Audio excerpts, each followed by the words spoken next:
Scientology could be called, well, you could call it a religion of religions.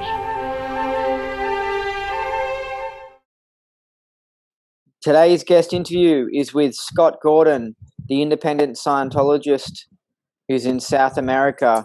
He's been on the show a few times, and he probably will be the last guest interview for the podcast. So, Scott, welcome to the show.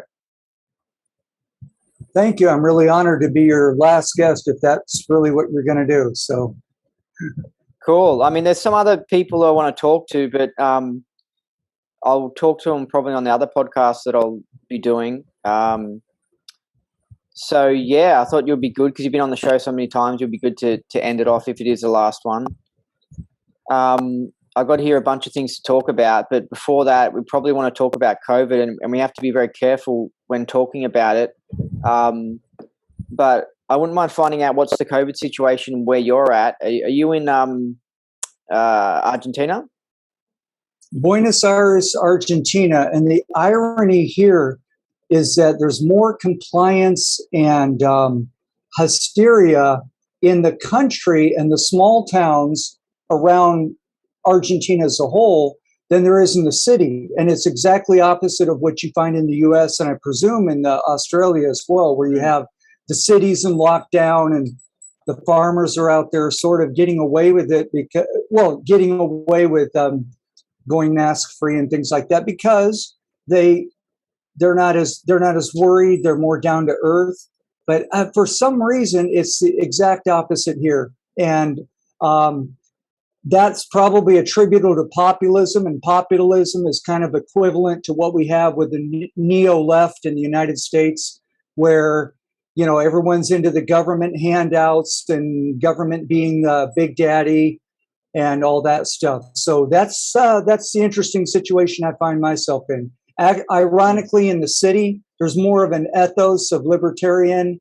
There's a lot of people wearing a mask, even though they don't have to because they're in fear, but they don't give people trouble that just make their own choice. And that's a refreshing change from other places. Yeah, that's really interesting. It's the opposite in Argentina. I can't imagine how. I mean, I'll have to be there to understand it, but it's just that's just strange because it's the more you get away from the cities, the less of a police state and control system, and there's more freedom. So what about do you have? Although I will say I don't know if that applies to all of Argentina, especially like in the mountains and where they make grapes and things like that, where they have the beaches down south. And all of the people that we're in contact with that are rural or that travel into the rural areas complain that there's so much more rules and compliance down there. So anyway. So is there vaccine passports where you're at? Again, in the country, they were setting up to do that, but the legislature, which is dominated by the I guess you would call them the Republicans, the ones who are a little less government crazy and a little more freedom oriented, seem to predominate, and they are actually talking seriously about legislation to prevent the use of the COVID pass anywhere in the country, which is really great news if that's what ends up happening. But we're still waiting to hear on that. It is good news, though, that that the media picked up on that and they did, express their intention to make legislation to protect people from having to go through that. Yeah, that reminds me a little bit of in I think Florida. Did they pass some rule saying that you can't force people to wear a mask or something? Yeah, exactly. Governor DeSantis in Florida did get legislation through, and the legislators are to credit. He's a good governor, but the legislators are to credit as well for protecting the Floridan people from having to have a mandatory for work, have the pass or various things. And so he's been he's been an exception to the rule in the United States. So what about if you're walking into a restaurant or a shop or something like that? Do they have the entry and exit lines, and do they have the QR scan thing, and do they have like a security guard and that sort of stuff? No, that would be where they have the pass required now. And like I said, that hasn't been implemented here, and they're talking about preventing it from happening. Although, as soon as the globalists get wind, and I'm sure they already know this, that's the trend in the legislature, they'll do their work handing out bribes, and they'll surprise us with some legislation to the opposite effect. Because that's the way they've been doing it in most countries. But I'll be very pleasantly surprised if we actually win on this one here. So you don't have much faith in the Argentinian government? No, I do, but I also know that anyone anywhere in any government is subject to being bribed or pressured or whatever, how politics goes. Yeah, it's pretty interesting. And what about, when did you have your last lockdown?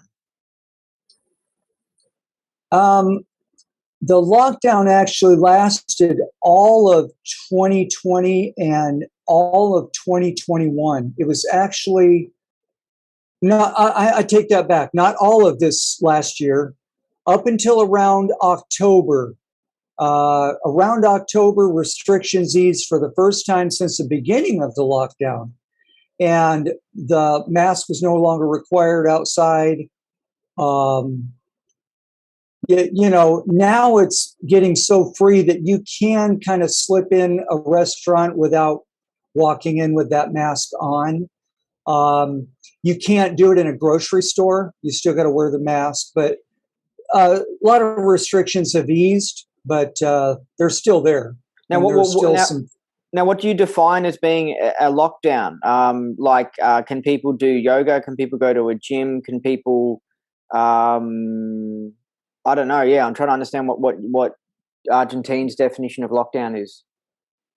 Yeah, I'm sorry. I was thinking mostly of the restriction rules because I'm a little exaggerated. I think of that as a lockdown. But yeah, you're right. No, it is. They're all different degrees. I mean, we could probably say restrictions is like a lockdown level 1, and then heavy restrictions is like a lockdown level 2, and then level 3 is like an actual lockdown where the streets are like empty, something like that. Okay, so Argentina had a level 2 the first few weeks, and it wasn't very popular. The police were having trouble enforcing it. And I'm proud to say my wife was one of the ones who took her dogs to the park and defied the restrictions. And so hold on a second, wouldn't that be lockdown level 3 then? Yeah, for the first 2 or 3 weeks. And then it went to level 2. So were like weeks. Gyms closed and stuff like that, and like retail stores closed? So was this, are you talking like back in April, like 2020? Yeah, 2020. Okay. Yeah, I would say lockdown level 3. And then we'll add another one on top of that. We'll say lockdown level 4, which is like a real extreme version, because there is a difference. The Chinese version. Yeah, and the Australian version, the Melbourne version, because when we had anyway, so go on. Well, people defied it. Is that what you're saying? People, the first lockdown they tried to do, people defied it. Yeah, when they were at level 3, the authorities had to back down and go back to level 2. And then I would say it was level 1 for most of 2021, and the last few months, because we're on the southern hemisphere here, and so that was our winter through October, and so our springtime things eased up just like they do in the northern hemisphere for their spring. So things eased up in October, November, and clubs opened back up, and now you can go to the sports club and get on any exercise machine. You don't have to have the mask on when you're walking around, that kind of thing. So it's much better here now. Would you say it's at like a level 1? Yeah, well, maybe half, because you still have the masking rules and stuff, but you don't have things closed down or closing early or things like that. Now, what anymore. about, was there any city lockdowns or any state lockdowns? Yes, outside of the city. I'm not. I don't, because I'm in a foreign country. I don't really follow the news that much. I pick up a little on what my mother-in-law gets or my wife tells me, and it's not a lot. That's where I learned that the countryside is a lot more strict and that the city is a lot more libertarian. Yeah, very interesting. Yeah. Wow. It's definitely better than the situation where I am. But I think that it seems that Mexico is one of the best places for COVID and stuff like that. Yeah, and like That's what I've heard. Yeah, you can just fly in there and you don't have to worry about any of this stuff. And I mean, there is places where I think you should be wearing a mask, but it's like you can just not do it. I think it's, it sounds pretty great, Mexico. So what about, do you have stores like Kmart and stuff like that where you are? Yeah, not Kmart's per se, but we have chain stores, which I think is okay. And do they have they implemented new security guards, and at the supermarkets, have they put in these new security guards that weren't there before the pandemic? No, in Latin America, they're used to security guards in stores and they're still there. I haven't seen any real extra ones, but they do enforce on the big grocery stores that you come in with a mask and you keep it on while you're shopping. They've brought in, as the pandemic went on, they've brought in more security at the front entrance of stores. There's stuff that wasn't there before. Now they've brought them in. Anyway, it's pretty interesting, what's going on, and let's see where they go with it. Do you have any idea of what's going to happen with it? No, only there's some interesting news coming out of Kazakhstan. There's a full-on revolution going on there. I don't know how it's going to turn out. Or is that related to COVID, though? I think so. I think it has a lot to do with the people and their relationship with the government, and I think that's the catalyst that drove that revolution forward. I think there may be other issues as well. I'm not really up on that, but I've heard people saying that that could set off a chain reaction in that area and spread across Europe. So who knows? Yeah, and you're from Texas, right? I spent most of my life in Texas, and I was last living for the last several years in Colorado, which isn't that far up from Texas. Are you up to date with what's going on in Texas and the COVID situation? Yeah, they are very similar to Florida. The governor of Texas went to my same high school. He's a pretty good guy, but he implemented more restrictions than Florida did. And however, he does respond to the populace, and the populace is still very libertarian in Texas, thankfully. Dallas is beginning to look like, a space opera city. They've got all the roads are all toll roads, and it's kind of creepy, actually. I was glad to get away from Dallas, but the majority of the state of Texas is libertarian, and they don't have hardly any restrictions going, and they've warned other companies not to require, the thing. So they're enjoying a lot more freedom than the rest of the United States, along with Florida. Well, toll roads is there's a lot more. You can have a lot more tyranny than the toll roads. So, I mean, did they have other stuff besides that going on? Did they have like cameras everywhere and strict? Do you notice they've got strict COVID rules in Dallas and stuff? Yeah, when they put the toll road system in, they pretty much made it so they can lock down the freeways any day, anytime, all the freeways. So I mentioned the toll roads because it's such a great example of fascism. Well, hold on a second. How can they lock down the freeway? With barriers, or they just, what do they do? What do you mean? They got cameras everywhere on every freeway, not just the tollways, and they have things that you have to have an eye for them. You have to know what you're looking for. Things that could be easily shut down any area of freeway in the city of Dallas. Mm. So traffic things that you wouldn't know they were traffic control devices until the time comes, and then they just kind of whoop. Oh yeah, out. They blend in with the barriers and stuff like that, and yeah, it's modernized. Yeah, we're getting that in Melbourne. Like before, like communism really took over, there wasn't toll roads, and there was one bridge that they built that was tolled, but it was tolled for like, I don't know, 20 years until it paid off the cost, and then that was it. And I imagine it wasn't didn't have all these cameras and stuff. But yeah, they've been rolling out the toll roads and stuff, and yeah, it's like the taxes are supposed to pay for these sorts of things, but now the major freeways, there's a lot of toll road going on.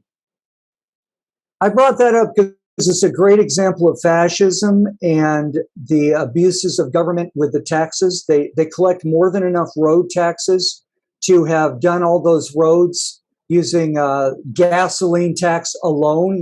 We're not talking about income tax. Yeah, and they're not cheap as well. Like, I mean, they've probably already paid off some of these roads, but they're not going to get rid of the tolls. They're just going to keep them because some corporations got the contract, and it's sweet. So they just keep on collecting it. Yeah, and in Texas, they're actually private investors that own those roads and collect the money. Yeah. So, and they have free use of our law enforcement system. If you don't pay the tolls, then public law enforcers will take you to prison. So it's like very, very fascistic, in my opinion. Yeah, it's like they've got they're in bed with the government and stuff. Because when you look into things, at the end of the day, it all comes down to who controls the police. Because the police controls the jails and sort of like the judges that control the police, but it all comes down to the police. That they're the group that can, because we could come up with our own legal system and say you have to do this or that, but unless you got men with guns, they're like, it's not going to get anywhere. And so it's to who controls the police. That's really where the power is at. And it relates to COVID because you can pass all the COVID rules you want, but at the end of the day, it depends on how much the police enforce it. So, yeah.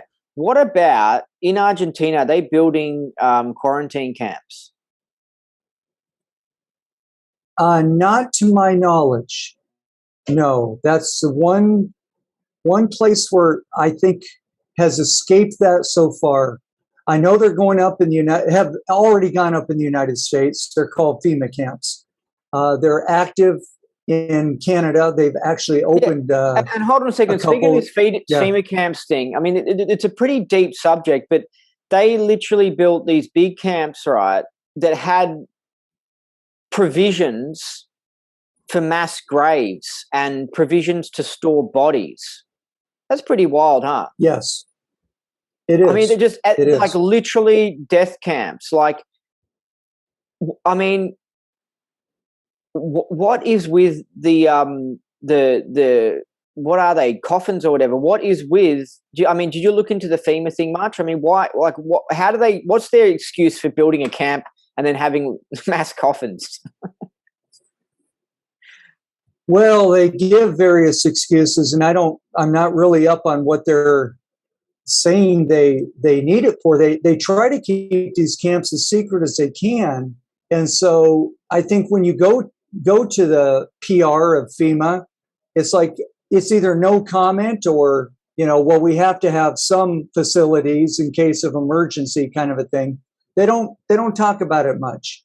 But So it's been stealth reporting that's gone in and found these stacks of plastic coffins and fields that some of the whistleblower contractors say they're convinced are for bodies or burials. So I don't know. I've looked into it to some degree. I remember Alex Jones being all over it in the early 2000s, and it was kind of creepy.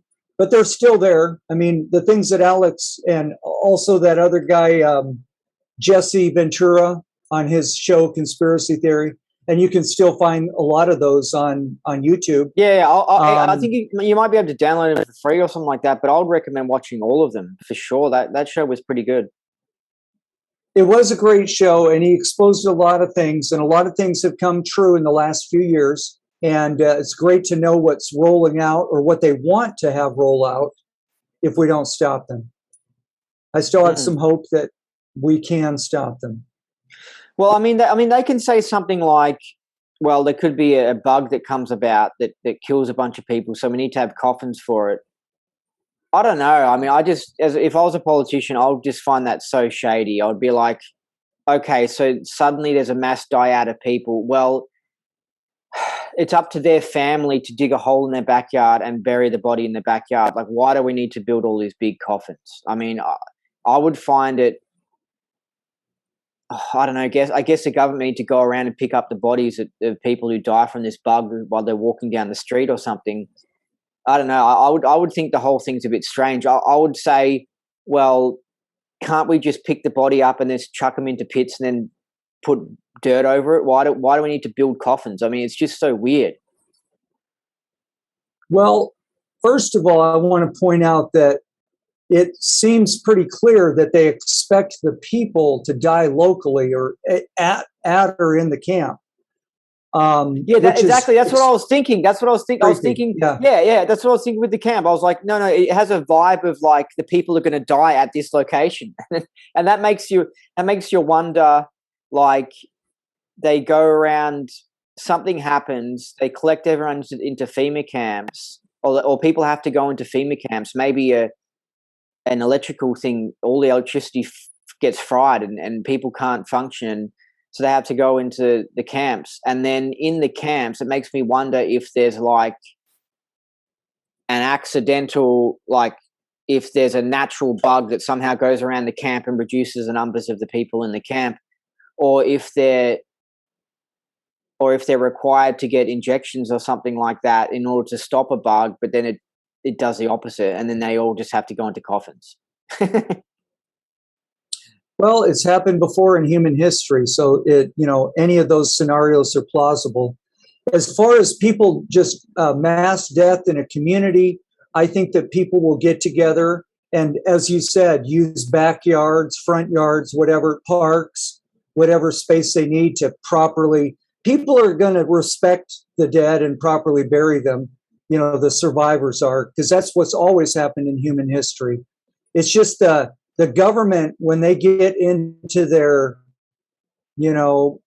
whatever they do or whatever, for whatever reason, they're not about anything about respecting bodies. It's just throw them in the plastic container and get the bulldozer out and load, or front loader and put them down in the pit. It's like, that's the way government has always managed mass kill-offs in wars. Yeah, I was listening to something, I think, by a guy called George Green, who was like a real wealthy banker. I don't know if you heard about him, but I think he actually did try Scientology a little bit in the 50s. And I think Hubbard actually audited him, and he said that Hubbard did a shit job and he got a headache, and then someone else fixed him up or something, which is an insight into something even deeper when you look into Hubbard's auditing history.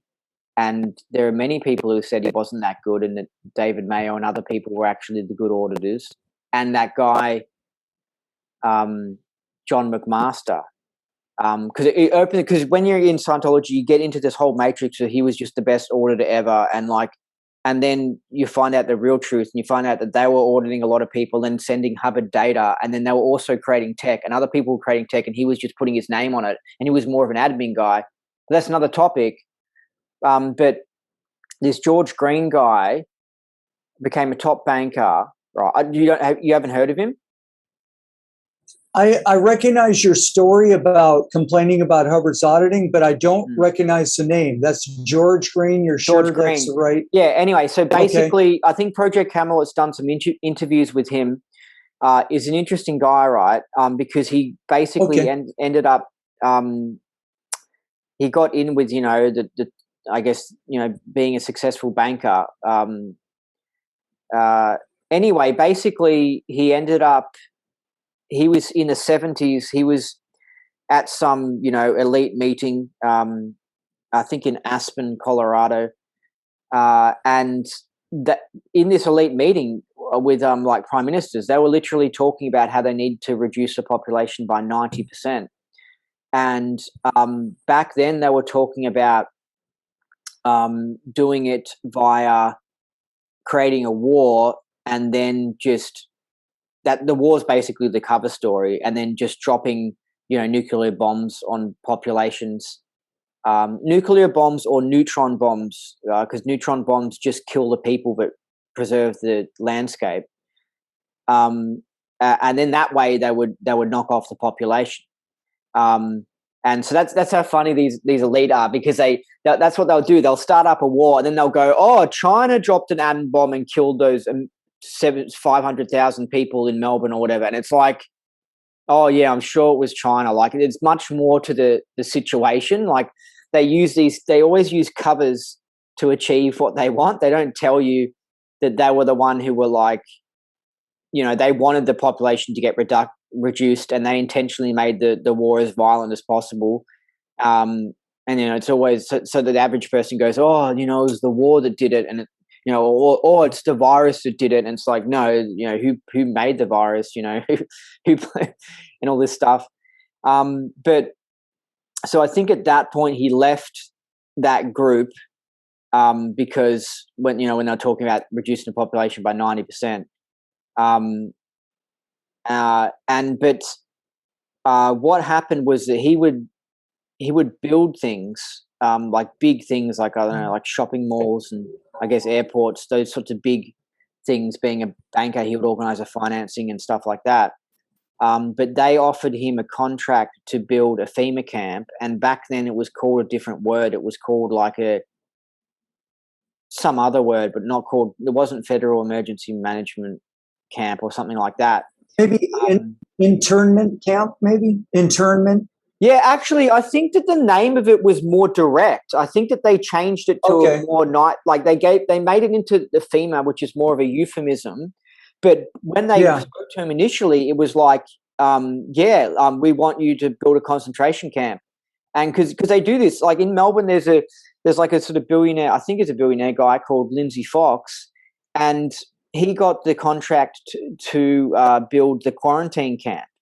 And I think they're calling them in Australia Centre for National Resilience, which is, do you find that funny? I mean, how funny is that? It's so George Orwell or something.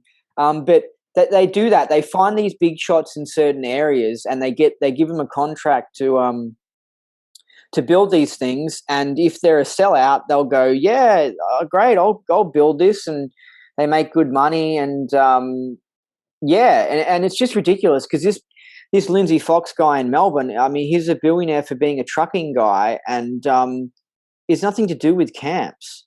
But it doesn't matter, because it's just like, it's just a camp and it's all funded by the government. So, anyway, it's just ridiculous.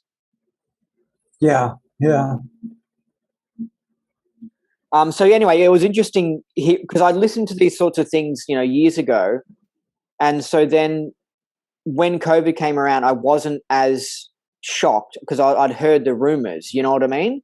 But then going back and listening to it now that COVID's occurred, like you take these things that people say much more seriously. You're like, oh, wow, this George Green guy, I trust. Yeah, this is really interesting. But anyway, we'll see where this goes. And what about case numbers with Omicron. Is there huge case numbers with Omicron where you are? I have no idea. I'm not really paying much attention to that. I've heard of the variant. I've heard it's very. I'm not even sure anymore whether it's not all hot air. I don't know what to believe anymore because the PCR test doesn't actually find any particular virus. It hasn't been isolated. Yeah. There's a lot of scientific questions about all this. Yeah. We shouldn't go into any particulars. Yeah. I'm not arguing whether people are getting sick or anything, but I think we've all learned by now that the media and the numbers are complete BS. It's the numbers that they need. I think we probably have to be careful about what we say. I think we might have already said too many things, but as long as I'm just trying to think of it from the point of view of someone who doesn't know what's going on. I don't even know if they can understand what we've already been talking about, because we're sort of like we're switched on, so we totally can understand what we're talking about with the camps and stuff. But I think we have to be careful because they're really clamping down on things. But yeah, in Melbourne, so we sort of came out of lockdown because you've got to do the you got to have a vaccine to do things, right? So when the lockdown got lifted, it kind of never really got lifted because it still had restrictions, and then the unvaccinated couldn't do things. So it was sort of like a fake coming out of lockdown. But then, strangely, and it could be a reaction to the protest movement, the government lifted some restrictions and stuff. And there wasn't as much security guards out the front of things.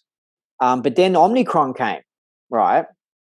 And now we're having like all-time high cases, just mega high cases ever. And the government's even making it hard for people to get tests. So it's almost like they don't want people to know how many cases there are or whatever. And now we've passed the holiday period. So now there's almost suspicion they might put us into some sort of lockdown for Omicron or something like that, or delay, the start of the school year. I think it's going to be, like a sort of semi-lockdown by having restrictions in order to handle Omicron.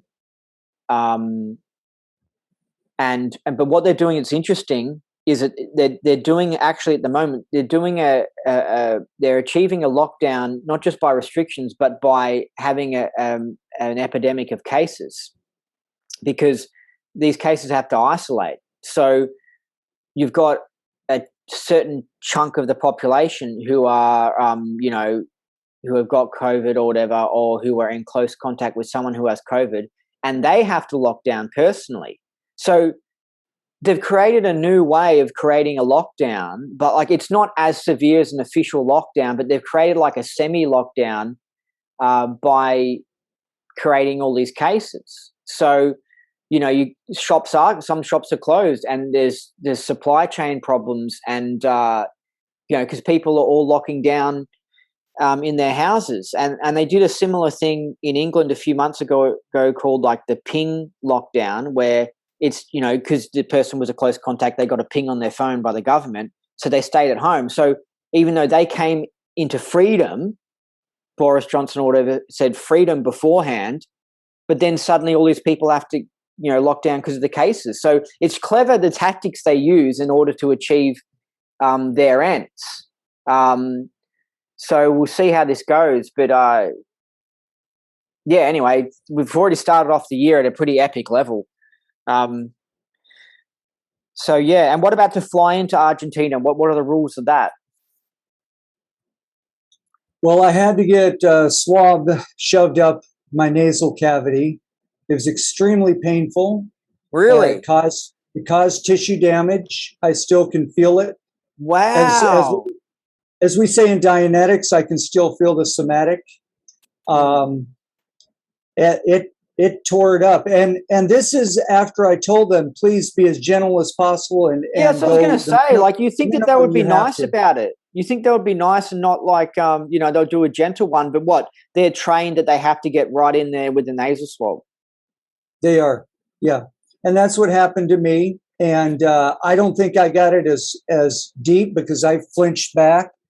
as a lot of people do. I can't imagine people that get the blood-brain barrier or whatever that is at the end of the nasal cavity penetrated, because that's not good. That's where you lose your sense of smell for a while, I've heard. It didn't happen to me, but I was not happy with it. So it's what I had to do to get on the flight here, and I won't do it again. And did you do that in America? Yeah, I had to do that in the Dallas area while trying to get on the Dallas flight. At that time, they were changing the rules on me. They told me I could go to a physician and get a clean bill of health within 72 hours. And that was the Argentinian rules. Now, this is the interesting thing. The airlines are now the enforcers for the government. Yeah. So the airlines get what the government says, and the airline enforces it on their passengers. So when I showed up for my flight with my clean bill of health from a physician, which cost me $150, they said, well, sorry, now you have to have the test. So I thought that over. I had decided I wasn't going to have. What was it? The airline that required the negative test, the corporation, or was it the Argentinian government? It was the airline. Yeah, exactly. Because it reminds me of that's another way that they that's another way that they can do a lockdown or restrictions by, going to McDonald's and they choose not to open their restaurant up, or going into the Apple store and they choose to make everyone, not line up. And so there's another way you can achieve things by using corporations that do using their own free will to do what they want, And the Church of Scientology is a classic example where they were making people quarantine and wear masks and all that sort of stuff.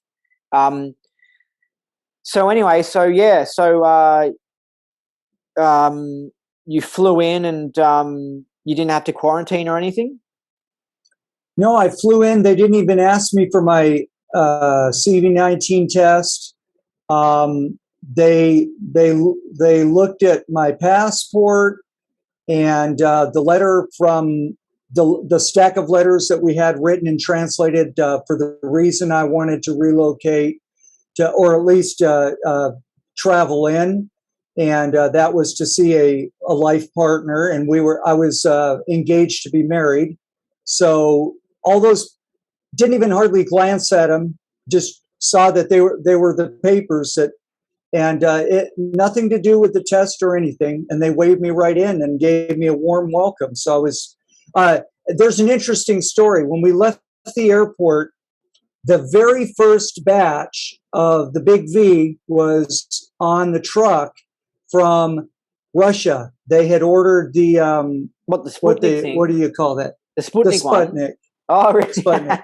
And the truck was coming in. They made a big deal of it. It was almost like the arrival of a foreign dignitary. Yeah, there were motorcycles, flags. Hold on a second. Did you see that actually at the airport? I saw it on the road from the airport. And that's pretty cool. That's a history-making moment. That's pretty cool. Not only that, but I have the honor, I guess, of being the last car that was let through before they shut down traffic so that the truck could have a free ride on the highway with unmolested, they'll ride on the highway. They'll worry about some mafia gangs, hijacking the truck and stealing it and running off with the vaccines.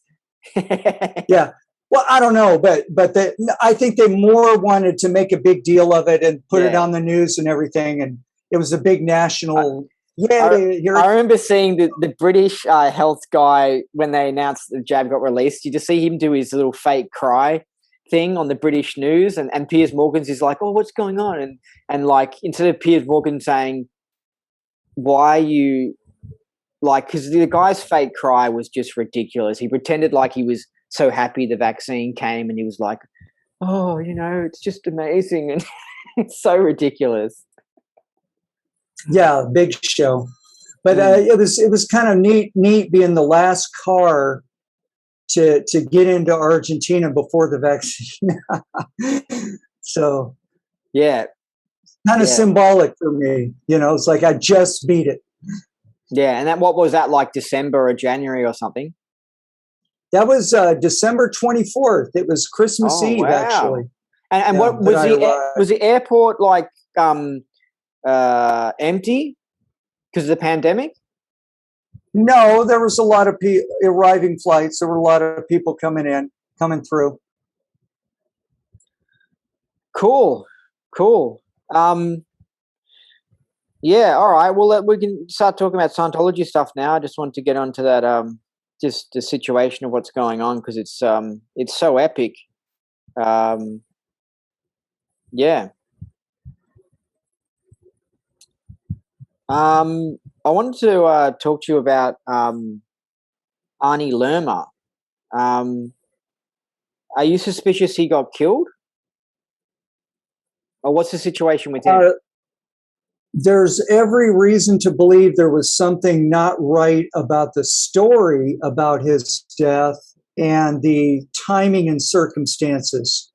Let me give you what I think is a range of possibility, because I don't have a conclusion that I personally formed as to what happened.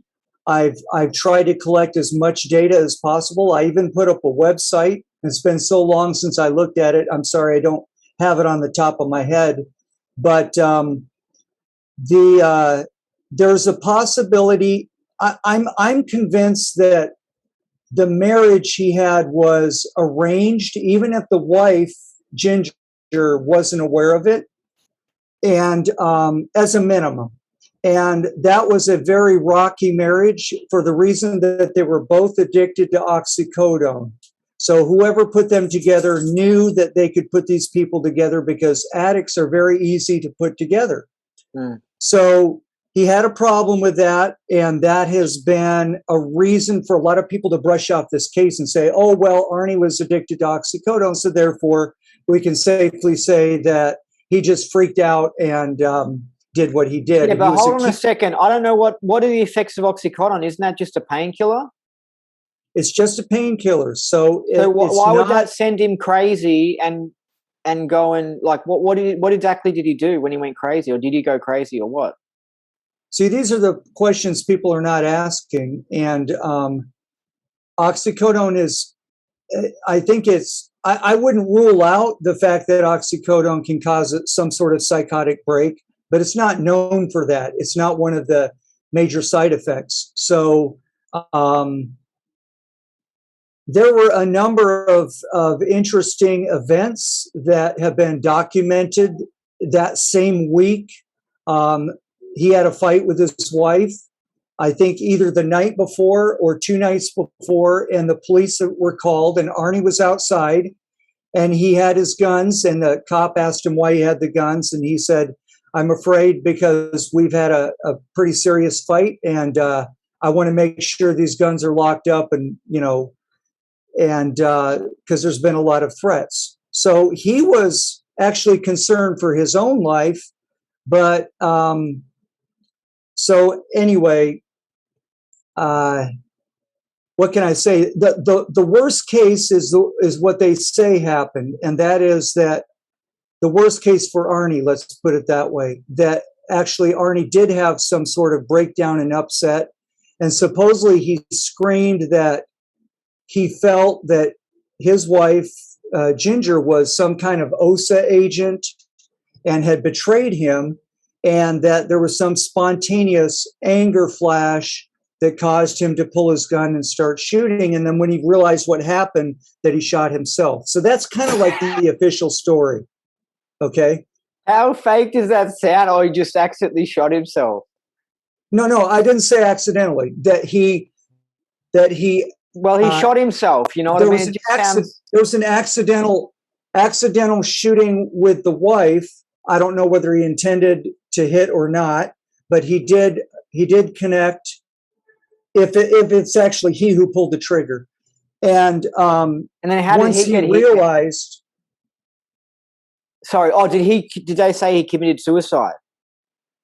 Yes, he was found in the bathroom, and there was a lot of people took sides. People took the side of the wife Ginger, and people took the side of Arnie. And on the side of the people that were with Ginger, they were actually all traced back to Karen. And we know who Karen is. Karen has done a lot of intelligence work. Getting juicy, are ya? Yeah, go on. Karen yeah. has, let me put it this way. Karen has arranged marriages, okay? Not who? just this one. Oh, was Karen involved with the arrangement of Arnie with this other chick? Was she? I suspect so. I can't say that for sure. Well, was she I know talking that to them? Was she friends with them? Was she trying to set something up or what? I think this was done, remotely. I think this was done through people working with Karen. Okay. So one of the, I'll just come out and say it, one of the leaders of Antifa in San Francisco or Oakland area was not a person who's friendly to Karen. Let's say that. But no way. You're talking about what's his name again? Paul. His name is Paul. Paul. You sure it's Paul? Dave, Yeah. Isn't it Dave the producer, or is he? Do you know Dave, the guy from Echoplex? No. Well, anyway, he's sort of from that part of the world, and I'm sure he would go to Antifa type things. But anyway, Okay. He's a bit sus. But he actually had a run-in with Karen. But anyway, that's another thing. But go on with what you're saying. Yeah, Paul Salerno had antagonistic online stuff with Karen, but he is the one who arranged the marriage. And I think. Hold on a second. What do you mean antagonistic stuff online with Karen? Do you mean he had a falling away with Karen online? Yeah, and I think it was pretended. So anyway, Paul, I'm not saying Paul arranged the marriage, but Paul introduced Ginger to Arnie. Why the hell is friend. Karen talking to this freaking Paul guy? I'm not saying that she is. I'm just saying that the people who went in to handle the situation after the event that kind of took Ginger's side were Tony Ortega, a couple other people I'd rather not, name because they're actually nice people and may have been doing it for Ginger's benefit. And Tony Ortega, of course, wrote the article. It was a rushed article. It was based on Ginger's side of the story. It hit all of our lines as Scientologists before the official story. The newspaper was much more neutral.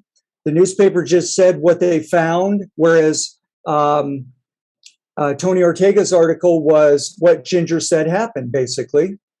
And there's some really serious flaws in her story.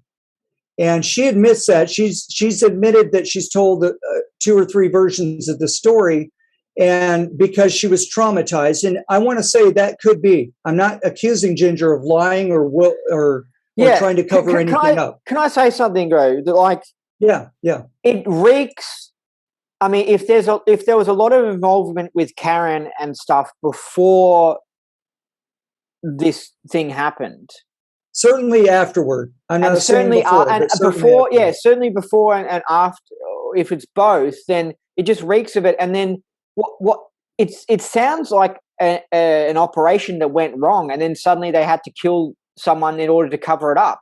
Because that's what you do if you see it in the CIA or whatever, and you go on and do something, and then you're using a cover story and you're doing it and it's going well, and somehow it backfires. You're just like, shit, we have to shoot the guy, bam, and then pretend it was an accident and then cover it all up.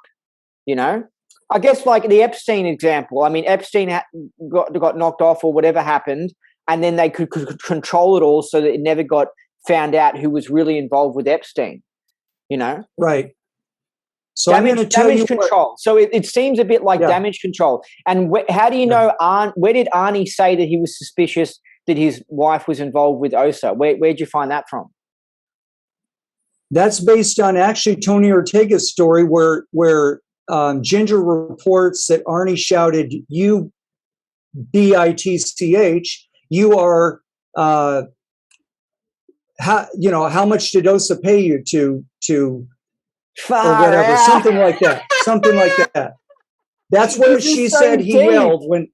when he shot the gun. Yeah, and I believe there's two parts of OSA. There's the OSA that just does stupid troll comments and handles like minor legal cases. Then there's this, probably, I reckon, the CIA OSA. And that's when they actually will do shit like murder someone to cover things up. So my question is, why would Arnie Lerner be a target of them? I mean, if he's just going to holding up signs saying Scientology shit or whatever, I mean, what was Arnie catching on to that would make him a target of the CIA? That's a very good question. And I think there are actually, first of all, I want to say, I think there are 3 OSAs. There are the 2 church OSAs, the dirty tricks operation, and then the trolling and other spying. And then there is the deep state, deep state. CIA, basically functioning like OSA outside the church. And we know that. Sorry. And when they get busted, they blame it on OSA. Do you see what I mean? So then, absolutely. So Arnie Lerner screams at her, "You freaking OSA agent," and it could be the deep state agent. You see what I mean? It's all about covers and covering things up. But anyway, yeah. So, absolutely. So were you following Arnie's stuff prior to him passing away? What was he up to? I was a confidant of Arnie. In other words, he was telling me a lot of things. He said, if something happens to me, please get this known. Telling me a lot of things in confidence. He did reach out to me when he was having trouble with Ginger because they were fighting a lot and over money and over their addiction. But I don't want to get too far off the trail here. But I was about to tell you. I just want to know what Arnie was up to. Here's why Arnie was the target of the deep state. Arnie was a confidant. That means somebody who people trust to tell secrets to a lot of people on the Beltway. And the Beltway is the Washington, D.C. area where you have your top level politicians, you have your top level military, you have intelligence. All that stuff is located in that area. And we call it the Beltway. He had a lot of people from high-level families, from high-level intelligence coming to him, telling him things about Scientology, telling him things about the deep state, telling him things about the Operation Paperclip, where the Nazi agents were imported into the United States and the intelligence agencies. So he was sitting on top of a lot of secrets and a lot of confessions. Hold on a second. Was he sitting on top of secrets that Scientology was connected to the deep state? Yes. Were whistleblowers telling him that? Were they saying Hubbard was an agent? Were they saying stuff like that? Stories, one of which is related also in Peter Moon's book about Scientology, where he talks about a story that Arnie Lerner told him, and it also told me in confidence. So after Arnie passed away, Peter was free to publish that in his book, and he did. And that book is very well written up. That story is the same that Arnie told me. I'll try to be quick with it here. Basically, L. Ron Hubbard in around the 30s, when he was going to George Washington University, his professor went looking for him and couldn't find him, and finally went to one of the, he actually was able to get clearance to go in because he figured out somehow that Hubbard was in a psychiatric institution. So he went in there. I don't remember if it was Chestnut Lodge or the other one, St. Elizabeth's, but that's what all about in Peter Moon's. Isn't there Bethesda or something, Naval Hospital? That too, that's another possibility, but I think it was one of the 2 institutions that he later was working for using Dianetics. He mentions that in his lectures. So at this time, he was a student at the college, and we all know that he got an F in physics, and everybody laughs at that and says Hubbard flunked out of college and was a loser. And the actual fact was that he was either in a MK Ultra program or he had his own mental breakdown and surrendered. But I'm pretty sure it was MK Ultra, because he was found by his professor in a straitjacket on the floor in a padded cell in one of these, I think, Chestnut Lodge or St. Elizabeth's. Mm. Yeah, it wouldn't surprise me because the crazy outbursts of emotions and the wild reactions. I mean, he looks like he was fucked up, like something messed up with him. You know what I mean? You could just say it was natural, but all these people that you see in psych wards, is it natural? I mean, like what happened to them as a kid? You know, what have they been exposed to? What has sent them crazy? It's like when you see the X-Files episode and some crazy person runs out of a psych ward and they're like, the aliens, the government are after me and blah, blah, blah. And you just think, oh, it's a crazy psych ward person. And it's like, no, that person's like been subjected to abuse from the government. But those were the kind of stories. Those are the kind of stories that Arnie knew. And so, do you think that Arnie was catching on to the truth about Hubbard and Scientology? Do you think that's what it could be? Two answers to that. He knew about Hubbard a long time ago because Hubbard almost basically used the Guardian's office to threaten to dismember his arm and leg if he went through with the plans to marry his daughter, Suzette Hubbard.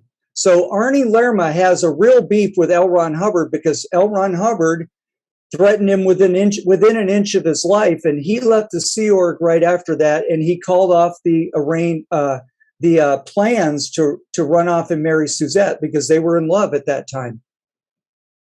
So this must have been the early 70s. Yeah, early 70s. But because from what I'd seen, I hadn't followed a lot of Arnie Lerma. He seemed like a typical Scientology hater.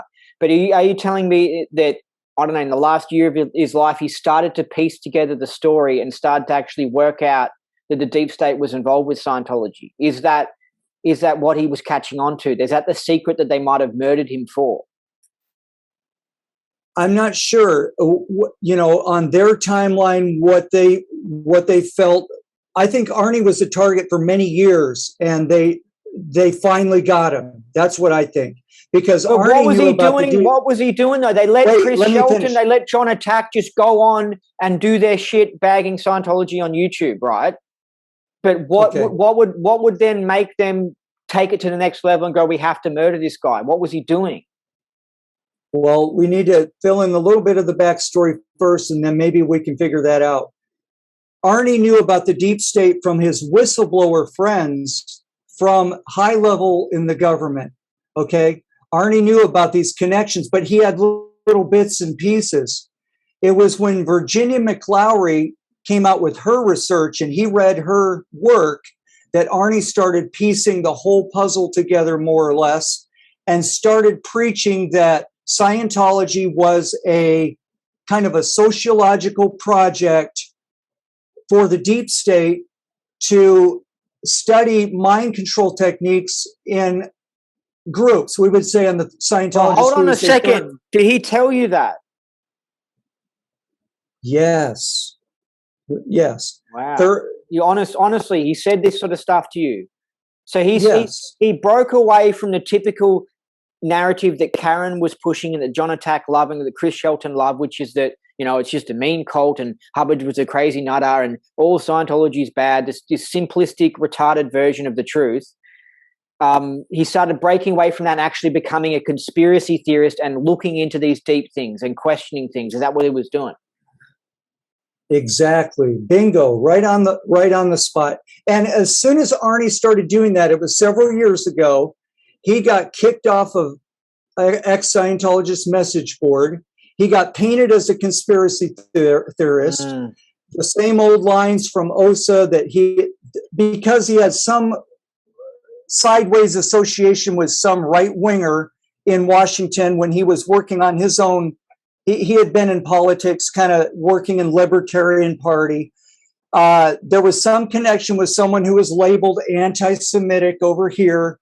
And so Arnie was, by positioning, labeled anti-Semitic, even though he didn't go around saying those kind of things. But he did tell me in private that there were a lot of things that were being hidden behind the label anti-Semitic that were going on as well. Well, that reminds me of the ADL situation. They used the Jewish group uses ADL. Mossad, the Jewish intelligence agency, uses ADL as a way to stop David Icke from talking about vaccines or from visiting Australia. He just got banned from visiting Australia a few years ago, and they said it was because he was bullying Jews, and it was so stupid because he wasn't.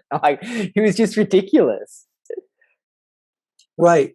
So as soon as Arnie started talking about the big picture and about how society was beginning to reflect Scientology, in other words, the same control methods were now going to be used on the population, which when you think about what they've rolled out in the last couple of years, now you know why the deep state might have considered him a target, because he was a great teacher of that very phenomena of how what we were subjected to in Scientology was going to happen to us outside of Scientology in a different way.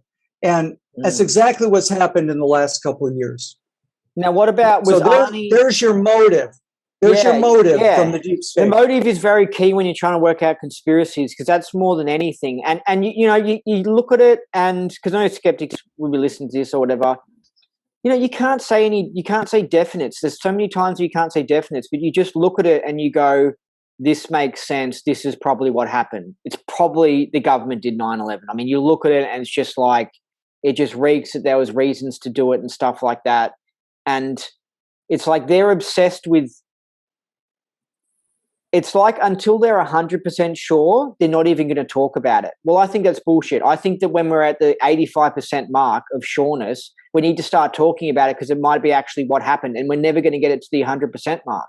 But it's until they see the document of the government saying we ordered the 9/11 and the full-on program, then they go, okay, it's the truth. Now you can talk about it. And it's we're never going to see that. They destroyed those documents. So we need to talk about it while it's at the 80% sure mark, and leave it at that and say, look, we've got to let people know the government probably did it, okay? So this is a similar thing with Scientology in this situation. We need to talk about things because we're never going to get to 100%. They don't exist. The evidence doesn't exist. They've deleted it, okay? They've covered it up. It's an intelligence op.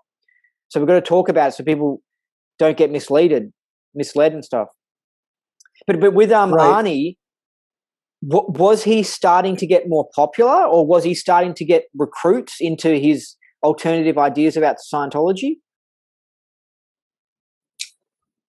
He was befriending a lot of people along the fringes, people who were questioning the Karen narrative, the fake anti-Scientology movement. So yes, he was developing quite a following, but he was also, how the Hubbard line, depopularize the enemy kind of a thing. That's an OSA tactic that was being used on Arnie. So they shoved him off ex-Scientologist message board, where he had quite an audience and a lot of other people with him.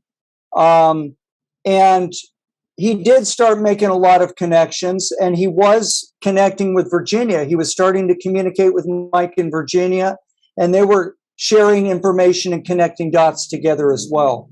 Not very rapidly, but by message,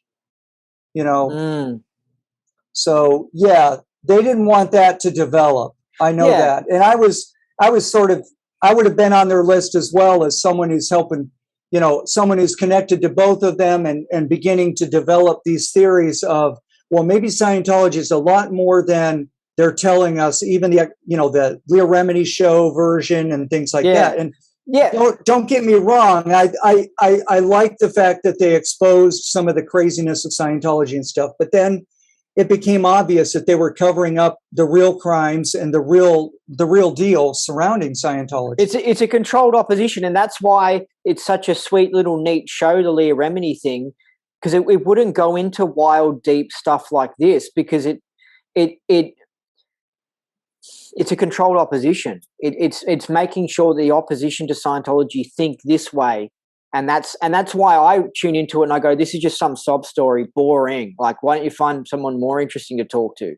I get it. Okay, the person signed a contract. They got used. They didn't get paid enough or whatever, and then someone made him get an abortion. Oh, wow.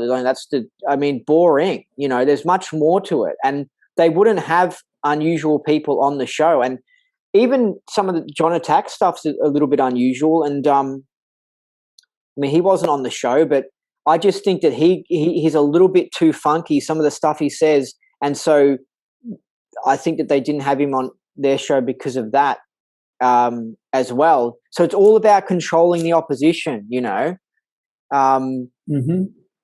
kind of like how when there's the NASA made, like a documentary. NASA made the documentary saying the moon landing was a hoax. And when the Apollo 11 happened, they straight away started that conspiracy theory, right? Because they were controlling the opposition. Because the truth was that it wasn't a hoax. But they from day one have been pushing that, and they make the documentary. They make the dodgy conspiracy documentary that they never went to the moon. So then they can make a documentary back and say, see, look at the scientific evidence. They're just wrong. We went to the moon. And so it's just typical intelligence shit. It's so deep. And people who don't have the time or the high enough IQ to get it all just go, oh my God, it's ridiculous that people think that they didn't go to the moon, and they mess it all up, and so they just go, oh, it's ridiculous, people who think that Hubbard was CIA or blah, and they just go, their mind just overloads, and they go into the simple thing is that Hubbard was just a mean guy, Scientology is just bad, and they just keep it a simple story. Right. Exactly. So, you got an attack you were involved with Mike and Virginia, right? And you got some sort of attack when you, and I don't know if, anyway, you got some sort of electronic attack. And that to me indicates not church OSA, that indicates CIA OSA, where you got this electronic attack where it gave you a headache or something, right? Yeah, and I can only say that the timing was extremely suspicious. I think that's happened to me 2 or 3 times where when for example, I released my article exposing the intelligence troika, including Karen Delacarriere, who else did I name? Jeffrey Augustine and Tony Ortega. I woke up feeling pretty bad, and it wasn't normal at all. It wasn't normal at all. It happens to people who were exposed. It's sort of like a punishment. Yeah, and it's sort of like sending you a message to stop your activity, because it's like they project, somehow they can project microwave beams, and it gives you a headache or something. I hate to be I hate to assert too strongly that that's exactly what happened, but here's one little story I'll tell real quick. I was about to, when I first wanted to do some interviews, before you and I started interviewing, there was a gal who wanted to interview me, and I told her what we were going to cover. We were going to start covering this whole same thing we were talking about with Arnie Lerma, the whole deep state Scientology connection. And so we went into a rehearsal interview because we wanted to do this right. And it was her first interview, my first interview. And all of a sudden, someone took over her computer completely. She started crying. She started, you could hear the terror in her voice. And that's exactly the kind of thing that they do when people are getting started, because they're doing this low-level stuff that try to scare you away.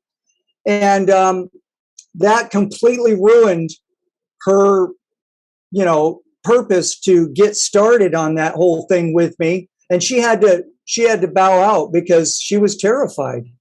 So, I mean, this stuff does happen. After a while, they realize that you're not going to be stopped by it. They may actually leave you alone. But I haven't had much of that in quite a while that I know of.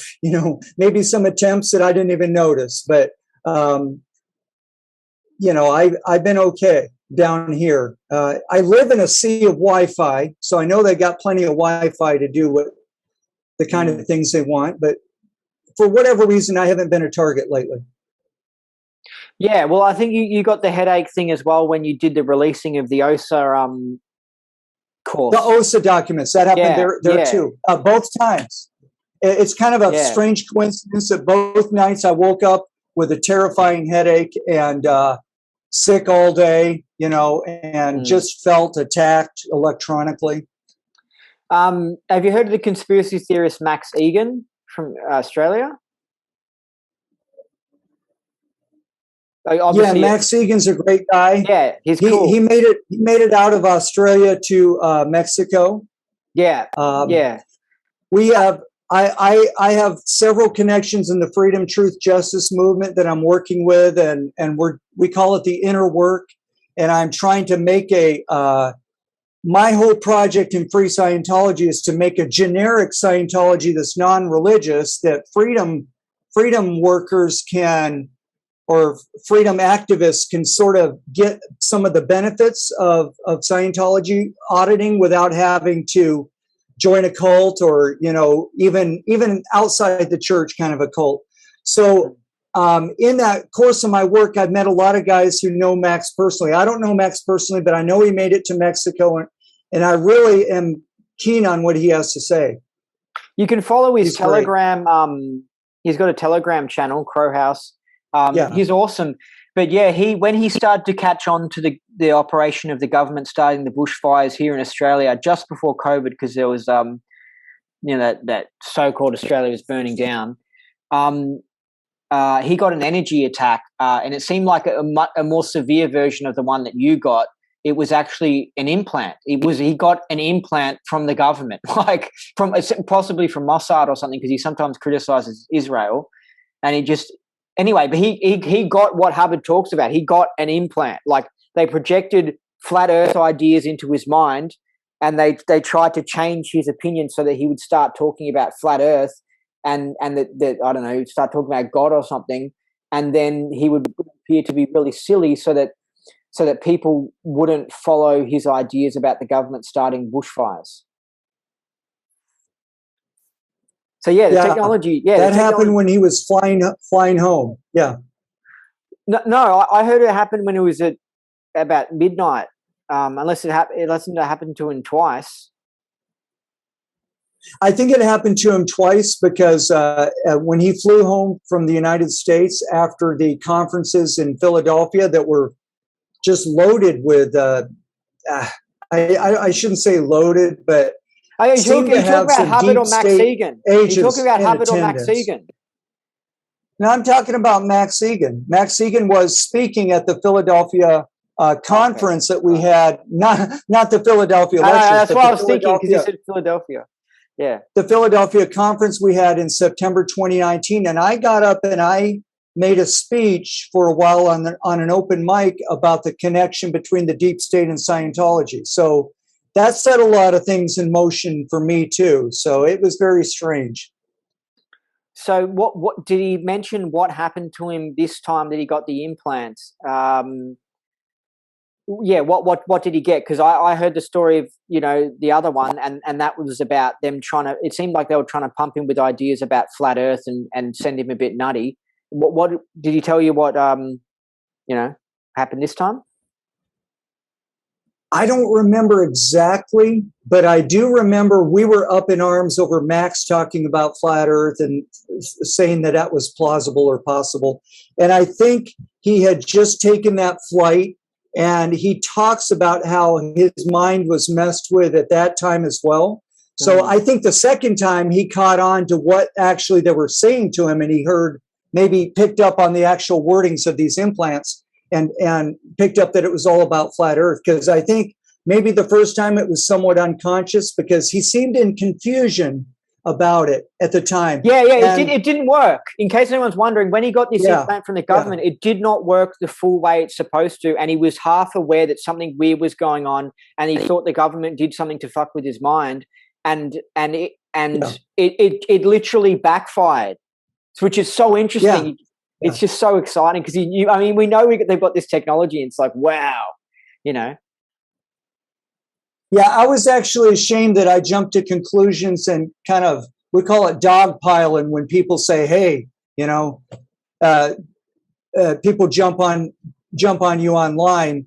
But I didn't get vicious or anything. I just thought, wait a minute, Max, you shouldn't be going there. It's like, but as soon as somebody clued me in, somebody who knew him personally, then I was like, oh yeah, I get it. Okay, I see what's happening. So yeah, I think he was hit with an assault of some kind of electronic transmission. Yeah, and these people, like some of these UFO people who are trying to expose deep truths about things, we can criticize them, but you have to understand they've got intelligence agencies that are dedicated to tricking them, misleading them, and their victims. And so, like, you got someone like David Wilcock, who's really cool, but I mean, there are people who've been working on him for years, trying to make him believe in false ideas and trick him and stuff like that. And so he'll say, oh, it's an amazing experience. No, but I fact check it through blah, blah, blah. And it's like, yeah, they were feeding you those facts from here and there to try and make you think that was the truth. And they were messing with you. But I don't get what were we talking about before we got on to Max Egan? We were talking about Arnie. I don't think we quite finished that. Oh, we're talking about the energy projection thing and how when you see, OSA will let somebody have a YouTube channel that's successful, that gets views, that bags Scientology, that makes people not want to do Scientology. But then when they go into this other area, it's like, whoa. And that's what made me suspicious about all this stuff, because I was like, hold on a second. If I was OSA and I didn't have morals or whatever, I'll be going after Chris Shelton. I'll be shutting down that channel. I'll be going after John Attack. I'll be shutting that down. But then you go, no, hold on a second. Yeah. They're controlled opposition. They're letting that opposition exist and be that way so that then this whole deep state story doesn't come up, and you weren't doing the controlled opposition thing, so they had to come after you. And Karen did, it was just one little post, but it was a little attack on me. It was just a stupid post that she made. And I remember just going, what the hell was that? And so it was because I think I'm not in that, like this is a few years ago. I wasn't in that category.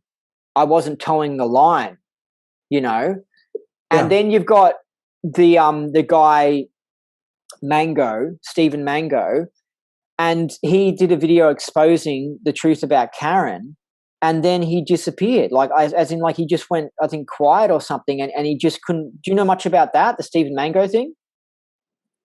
I don't know a whole lot about it, but my impression was that he wanted to say his thing, and he just kind of wanted to be done with it and get on, with his life partner and whatever, and kind of forget about Scientology, and say that's the end of it for me.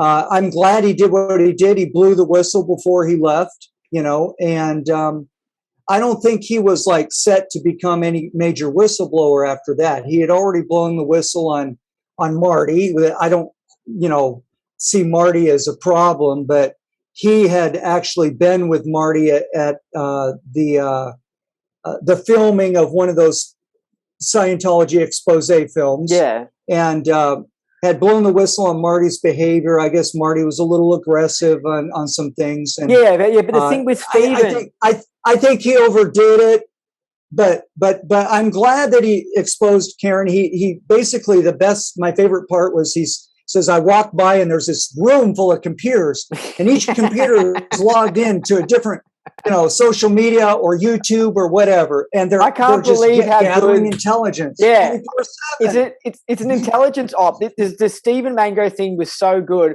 No, but the thing is that he has the ability to sway the to get people in the anti-Scientology movement to wake up.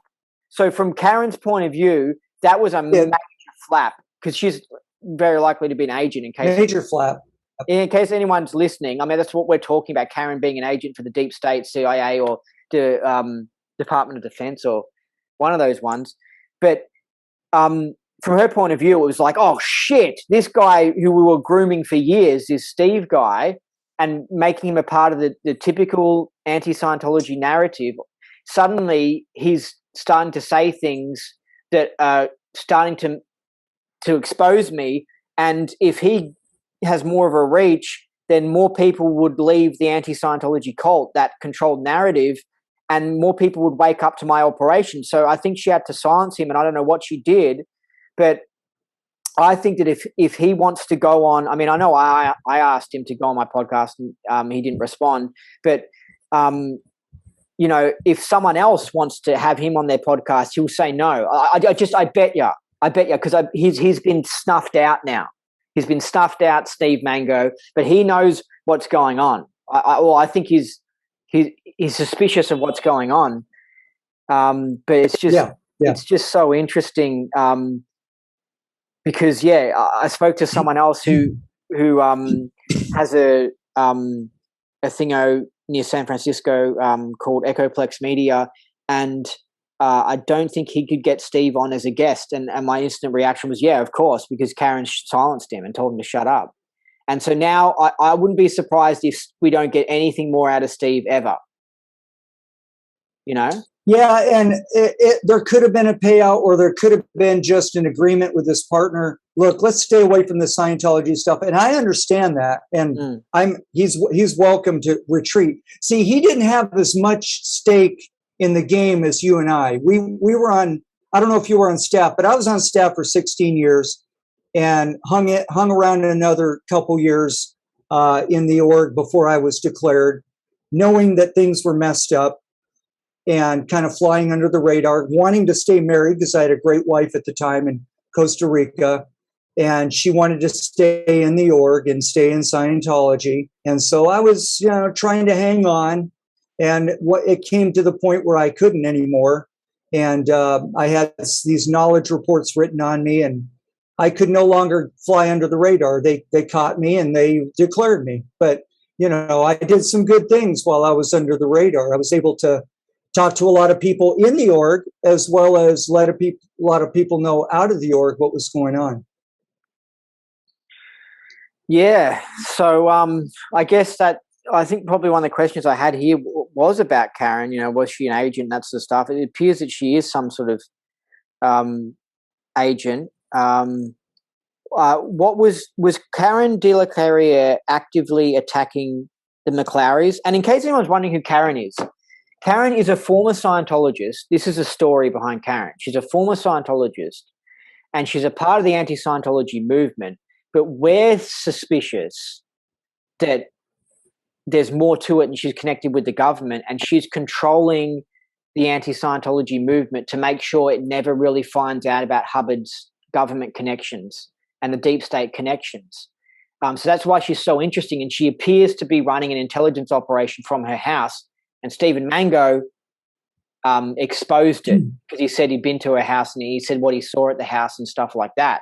And he wasn't even aware of what was really going on. He just told information about the story, and then someone who's aware goes, "Oh, there's computers, blah, blah, blah," and you can connect all the dots. But Steve just thought that she was dodgy and did bad auditing at his house or something. So he doesn't even know what's going on.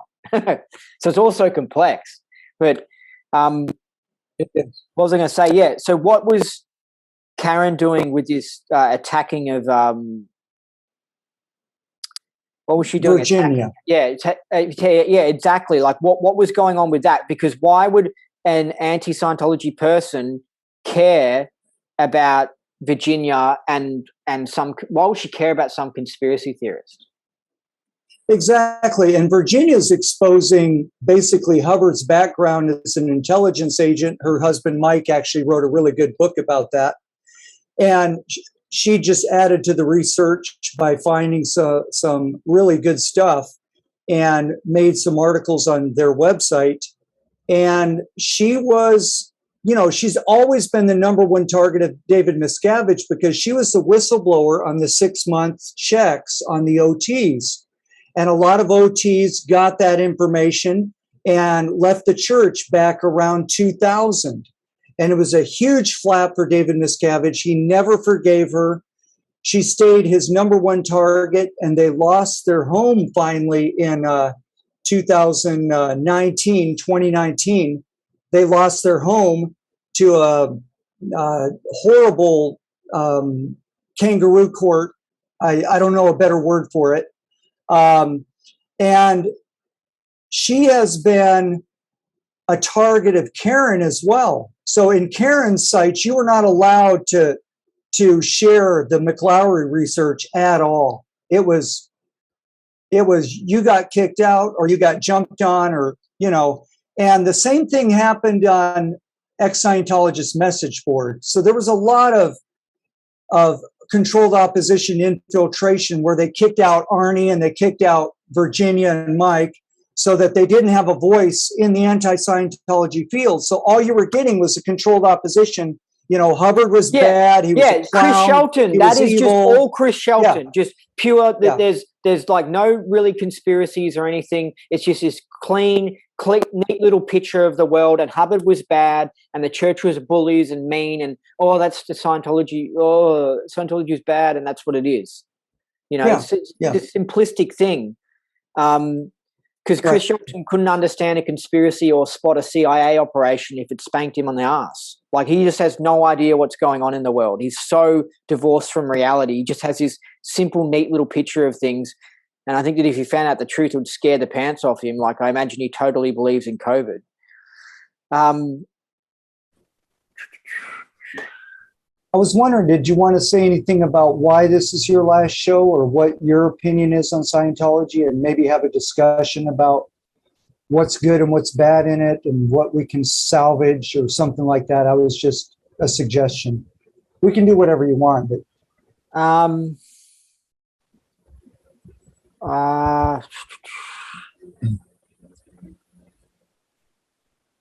I think it's not that easy to find people to talk to about Scientology. I've got a long list of potential interviews. In fact, I'll send it to you if you want to ever do anything, because it's got so many names on there that would be good to interview. I'd love to have that list, and maybe I will get into some interviews. I'm looking at it right now. Yeah. It's got heaps of names, people like Marjorie Wakefield, Pat Broker, Arthur Hubbard. Imagine interviewing these people. It'd be awesome. I think I've already got an idea of what's going on. Aaron Saxton, he'll be interesting. I think I've got an idea of what's going on in Scientology and the truth about it. One thing I would really like to ask, right, and this is just the most interesting thing, probably two things I want to ask. I want to speak to Aaron Saxton and find out about this flag order he read where Hubbard suggested knocking off the Jews or something. I thought that was fascinating. And if he really did read it, was that his own interpretation of it or something like that? Because you can't tell from this online video he's done. But he's gone silent after he cut some deal with the church or whatever, and he's gone silent. So also, I'd love to get to the bottom of that, because that's really deep. That's like that statement by Nibs Hubbard where Nibs said that L. Ron Hubbard wanted to steal a nuclear bomb and then, hijack a nuclear bomb or something. I actually believe these statements. I've looked into it all. I wouldn't be surprised if they're true, but I would love to, I love to be able to speak to Nibs, and then, be like, did he really do this? But anyway, I'd also like to talk to, I think it's Diana Hubbard, about the potential molestation. That is just groundbreaking. Imagine that. Imagine actually speaking to his daughter and her saying, yeah, there was some molestation. That would be like, whoa. Well, first of all, she's the only one who has not left the church, so that's probably not going to happen. Yeah. Yeah, and it's just epic. Because the Second reason of all, why that's quite a thing to admit. I very, very deeply personal thing, and you'd have to really work in advance to see if you could get her permission to say that in public. Wow. Oh yeah, exactly. Yeah, I wouldn't mind. It wouldn't, even if it's not public, I just wouldn't mind personally knowing, because it would be fascinating. But it's not just, obviously there's people who do pedophile stuff, but it's more from the point of view of, I reckon this is a spiritual thing. This is a Satanistic thing that Hubbard was doing. And that's what I find fascinating. And so maybe I'll get an answer, because I want to eventually do Freemasonry, and I want to get into the Illuminati, and I want to study these things. I want to find out what goes on in those areas. And then I'll probably come across something one day and I'll go, that's why damn well Hubbard might have done that to Diana. And I'll go, I get what they're doing. I've already heard you talking with John Atack, and John Atack has a very interesting view of how that's what Crowley said to do. So Hubbard was trying to be evil because Crowley said that's what you got to do in order to develop your will or thelema. And I think it may be just as simple as that. Yeah, it might be. It might be, because the thing is that what happens is that when you take someone, and I think I might have got this from a guy who did spend some time in the Illuminati, but when you take a kid and you abuse them, you crack them out of the matrix, basically. And I guess it's the Holy Spirit matrix or the Christianity matrix, but you create a person that's odd, right? And then as an adult, they can grow up to be a genius and create amazing things because they don't care what the group think is. They're like, fuck it, my uncle touched me inappropriately. Like their life has been shattered. And it's kind of like, I guess it's kind of like when David Icke had his moment where he thought he was Jesus or something like that, and everyone laughed at him because he always talks about it, David Icke. And it was like a big change. Be clear that he said son of God, and people interpret that. Something like that. And so, but that helped him it seems that it helped him to crack out of the group thing, because he was like, everyone was laughing at me. Yeah. I don't care about it. I'm different. I'm just going to do my own thing. And he went on and wrote all these books and did his own thing. And at that time, like around the year 2000, it was really unusual. It was not popular. It was different, but he didn't care because he'd already been cracked out of the system.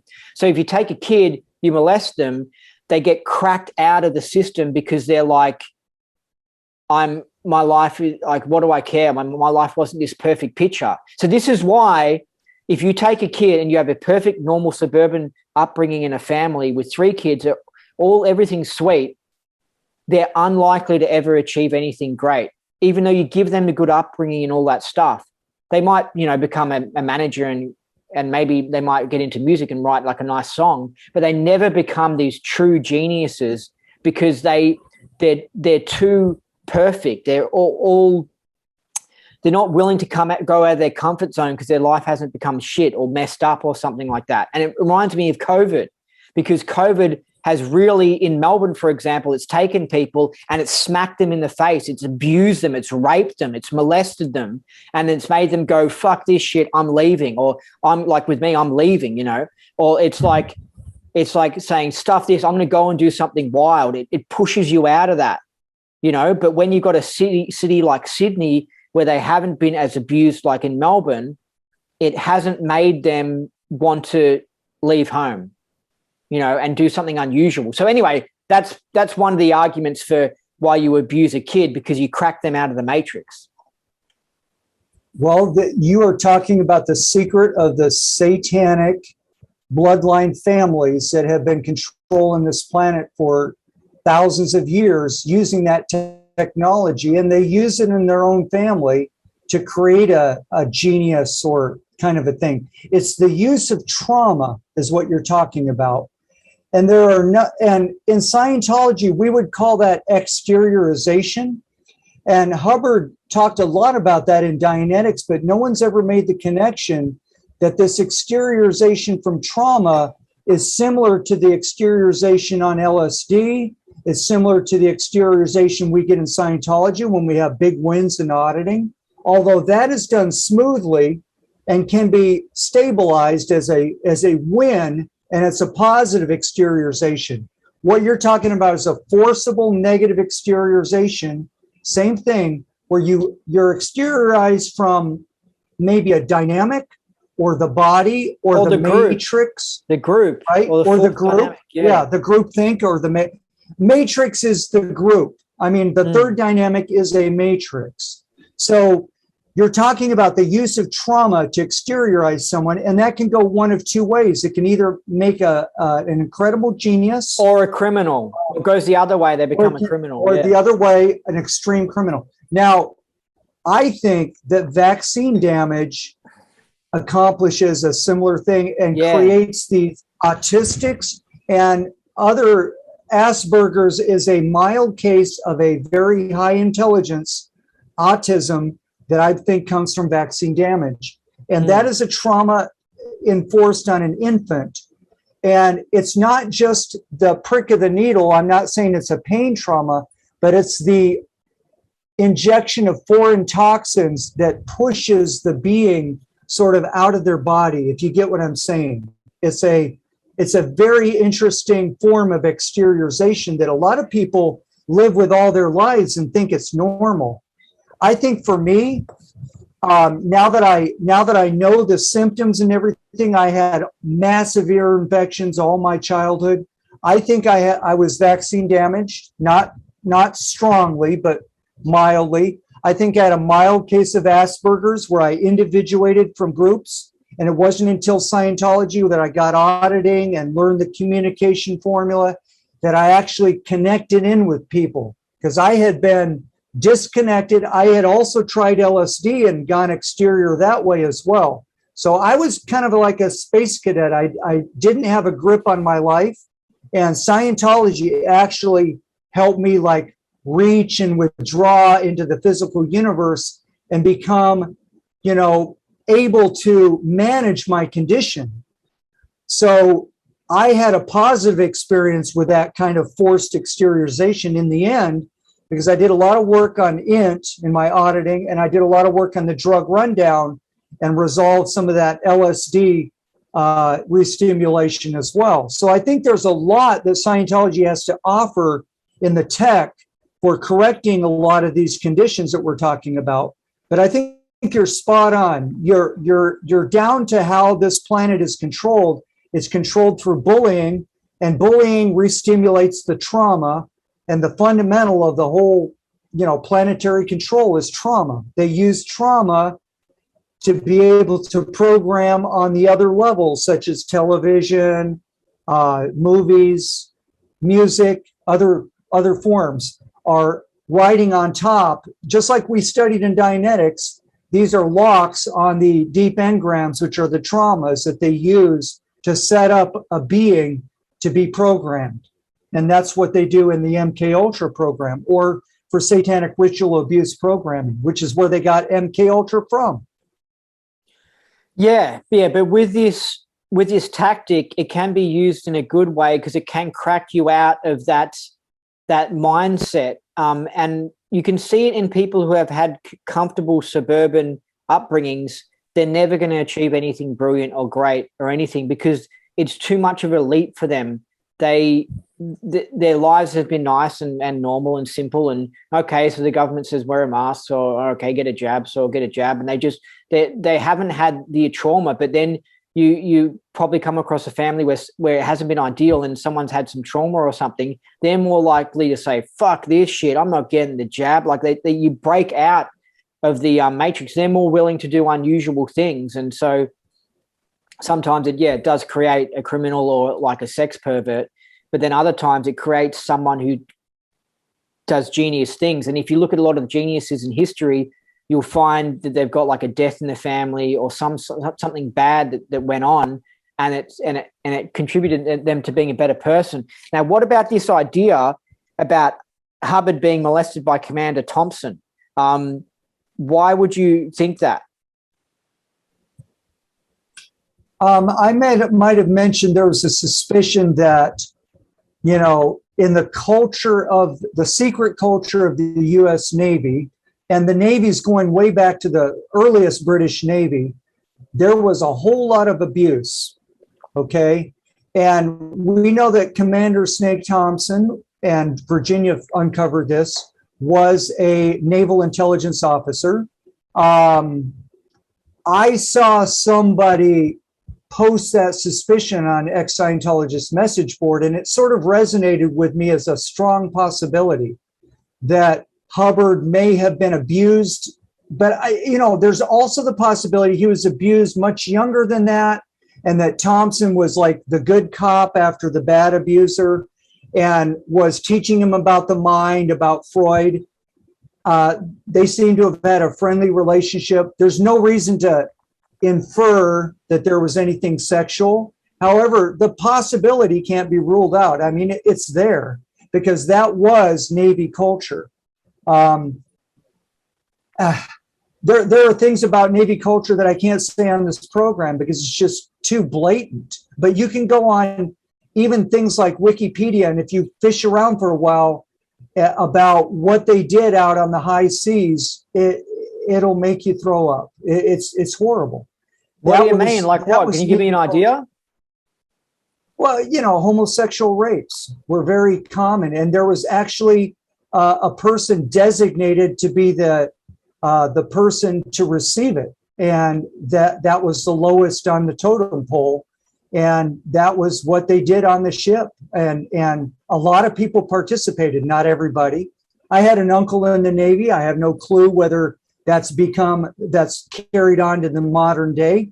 We know there's a lot of homosexuals in the Navy. We've always known that. I mean, it was telegraphed to the world when the Simpsons and the group that sang YMCA, those kind of the gay band in the 70s. Who sang YMCA? Village People or something. Village People. Thank you. There was a Navy guy there. It's like we all knew that the Navy had a lot of that going on. Not all of them were gay, of course, but there was a lot of it. And they were out on the waters with all men ships, and that's just the way the Navy was in some places. I'm not saying everywhere, but the possibility exists. And then there's another thing. Hubbard was the son of a Navy captain who was also naval intelligence, probably, or very connected to it. And naval intelligence is also always answered to the Queen of England, not even to the United States government. Of course, they report to the United States government, but their real masters are the Freemasons in the royal family. So this has come out. It's in their oaths that they take.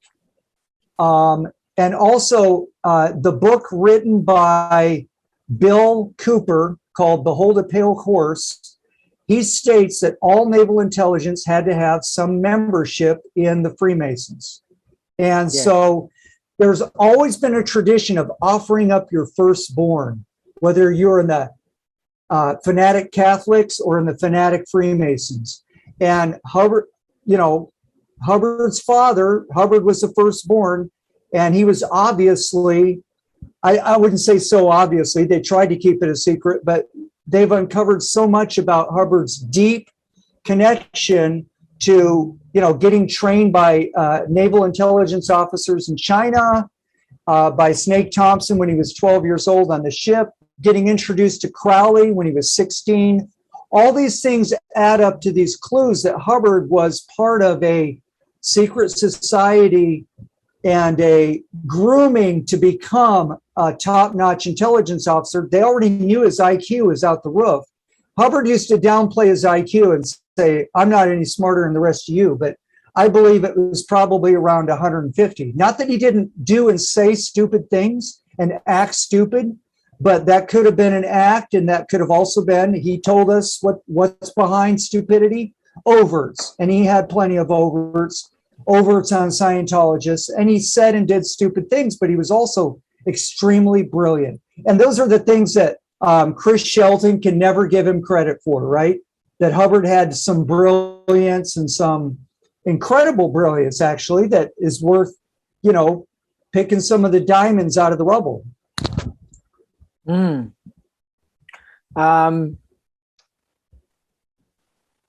Yeah, it's all pretty interesting. I had something to say, but I forgot.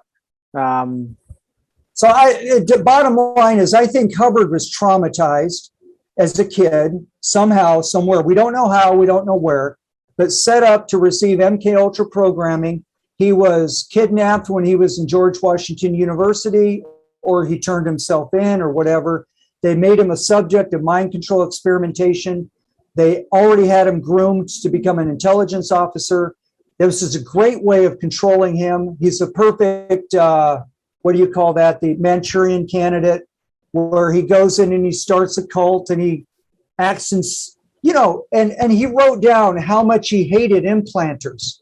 He hated the pain that they put him through, but he couldn't do anything because they owned him and they gave him so many good things. It's like the good cop, bad cop routine, or it's like the satanic ritual abuse when the kid is given candy in an amusement park after he's been raped all night. It's like they do that too.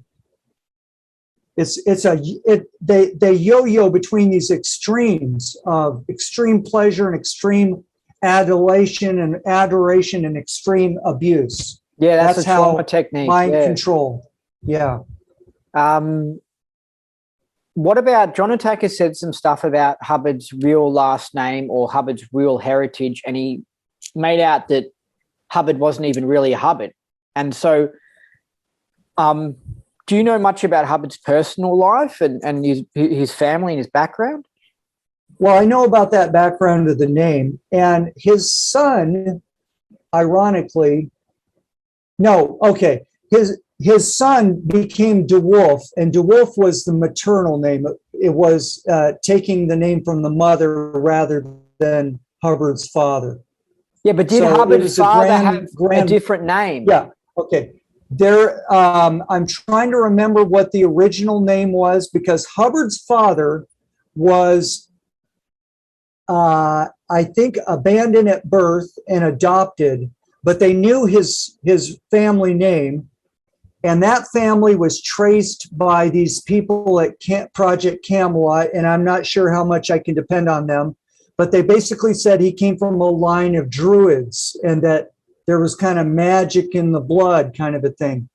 And I'm sorry, but I'm drawing a blank on the name of Hubbard's grandfather, because he was adopted into the Hubbard family. Yeah, okay, so Hubbard's DNA isn't actually Hubbard DNA. It's actually from another family because there was an adoption that occurred. And yeah, you get these strange sorts of things in the elite families and stuff like that. You get weird stuff like that, and it just seems like intelligent stuff. Like we get name changes and this person to that family, and Hubbard's father traveling around, and it's just strange, all of it reeks of intelligent stuff or something more. Yeah, and it also kind of gives you a clue as to who owns the intelligence agencies. I've said on your show before, intelligence agencies own the government. It's not the other way around. Yeah. They run the government. If you're a Scientologist, they are the establishment officers. They're the HCO. They tell the government what to do. But they get their orders. Who do they get their orders from? From bloodline families who you think you know the names, but we don't. It's not Bill Gates. Bill Gates is one of their front men. You get to know the names of the people who are their agents. You don't get to know their names unless you really dig deep. Yeah. And someone who is dug really deep is this Christian fellow named Fritz Springmeier, and he wrote The Bloodline Illuminati Families. And if you've ever done conspiracy research, you've run across his work. He maps out the real families who own the Fed and the European nobility and things. And they're basically, maybe he doesn't have it all mapped out 100%, but he's basically providing you a map of who are considered the elites on the planet and who get to tell the intelligence agencies what to do, and who runs the Committee of 300, the Council of 13, what we call the Illuminati that supposedly doesn't exist. And the order of it might have the Illuminati at the top because it's the cult of all the cults. Yeah. But it appears that the intelligence agencies are above the cults, are above the Freemasons, and they use Freemasonry, like Scientology, as a cover for their operations because they always need covers. So it'll be after a Freemason meetup or something like that, where they negotiate a trade deal or something like that.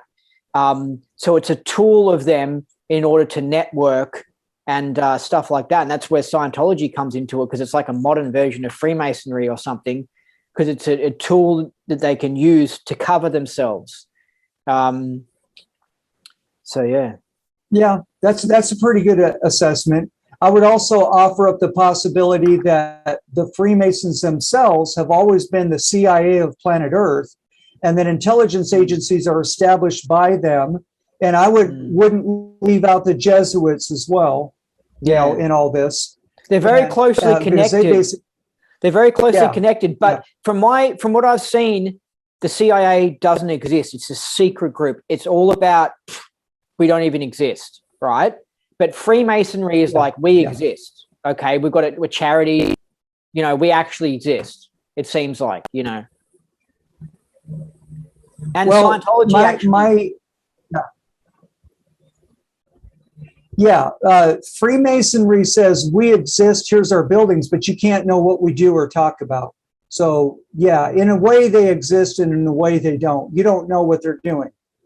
And there's been some good documentaries and whistleblowers recently on that.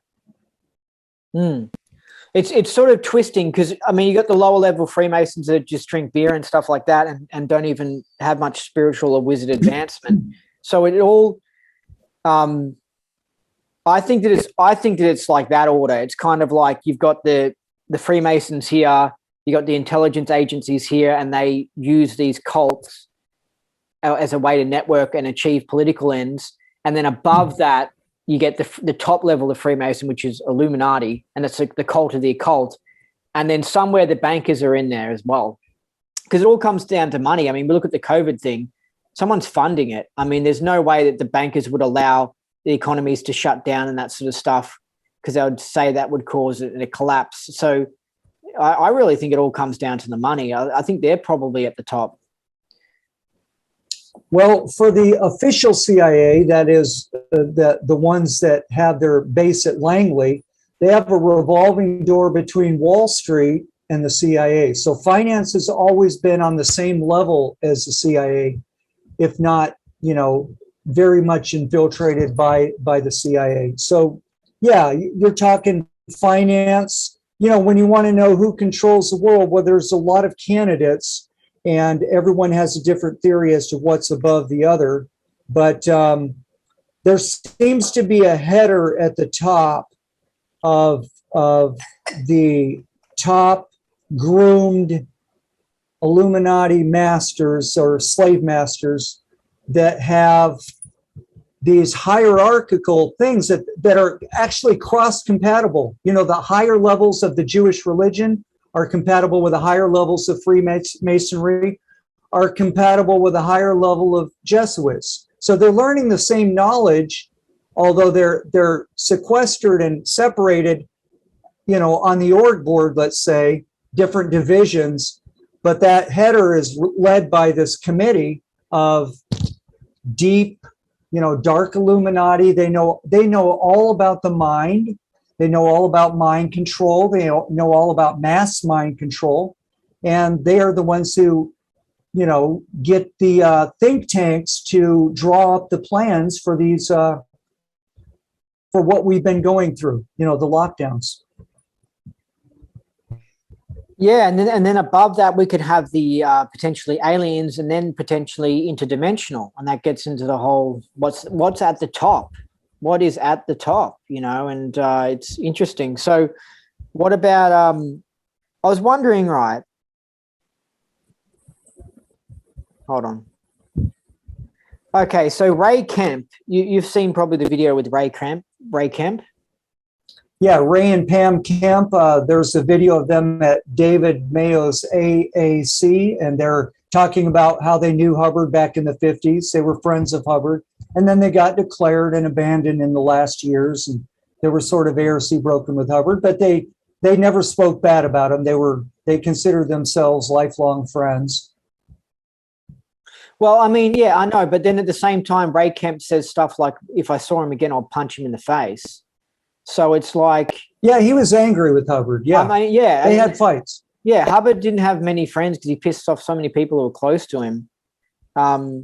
It's just it's a really weird situation. And the funny thing is, a lot of people don't realize that Ray Kemp came out of the Navy. He was possibly Navy intelligence. Exactly, he was possibly sent to help build Scientology in the beginning. In the beginning in England, and then they moved to California, and they were part of the after Miscavige took over. They were obviously part of the outcasts and, the free Scientology, independent Scientology movement. But Ray Kemp, in case people don't know, actually redesigned the personality test, which was the American version. And he made the OCA, which is why you see all the English expressions on the OCA. That's Ray Kemp's creation, is the OCA. Yeah. The test for use. Yep. Yeah, there's just so many little clues that Scientology was involved with the government. Ray Kemp said stuff like they could knock people's hats off with theta beams and stuff like that.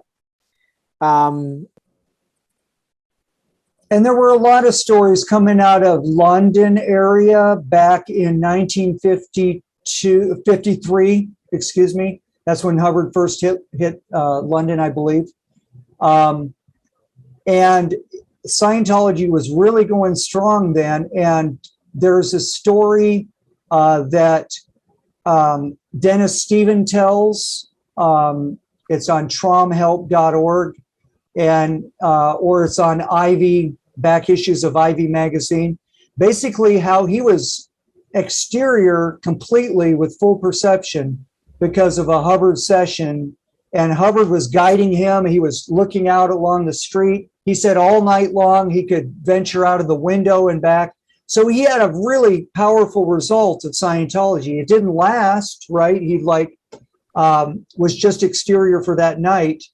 And I've had experiences where I felt I was more or less exterior for the entire night after having power processing, which was awesome because I could just close my eyes and be where I wanted to be.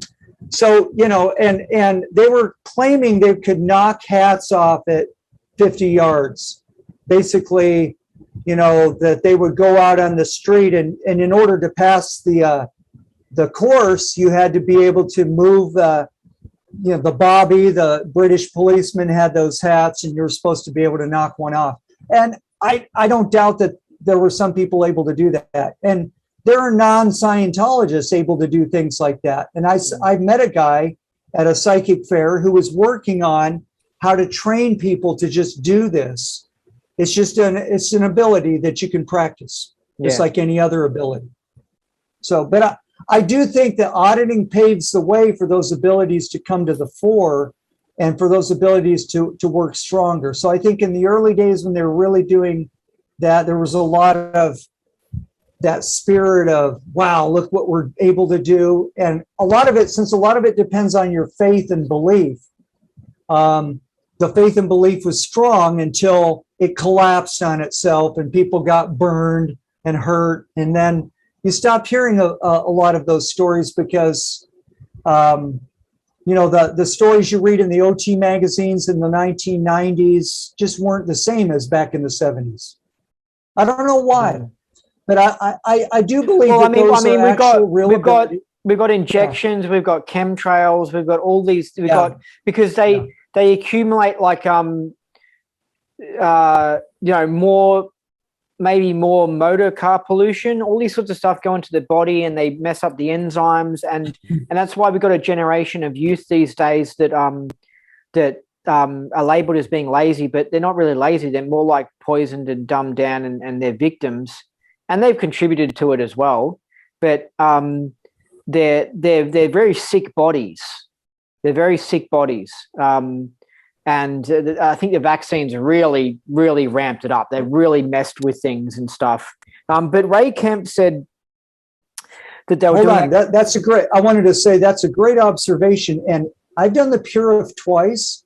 And each time when I finished the Purif, I was exterior. And by exterior, I meant I was filling the space, able to perceive outside of me. I was still centered in my head, more or less.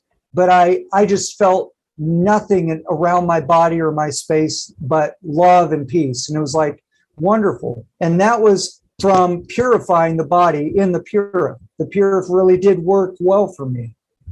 I know it doesn't work well for everybody, but I got that twice. So exteriorization is real to me.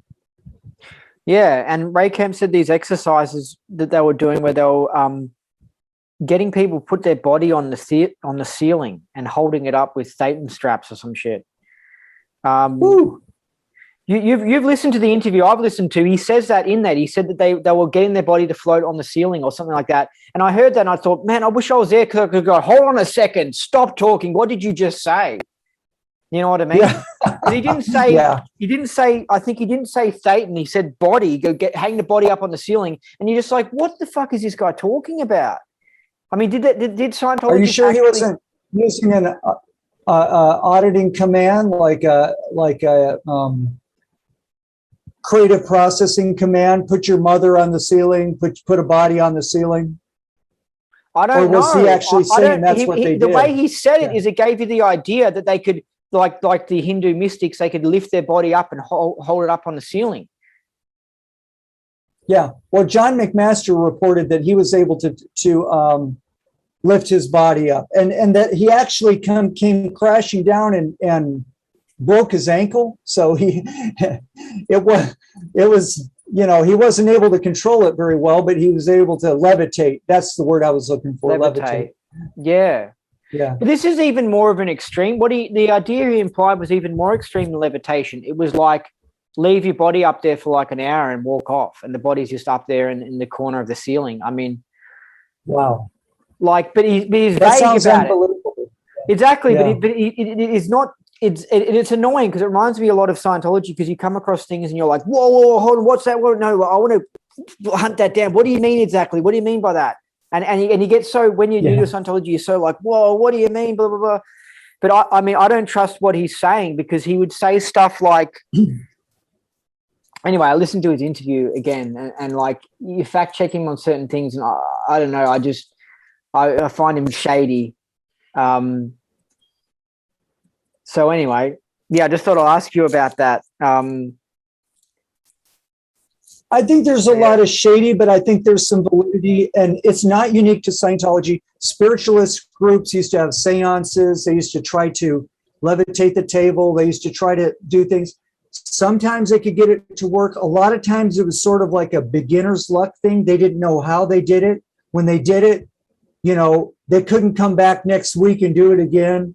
And that's been a frustration for various practices, not just Scientology. So, I believe a lot of these stories. I think people were able to do some wacky and wild things, but it's not something you can really control very well.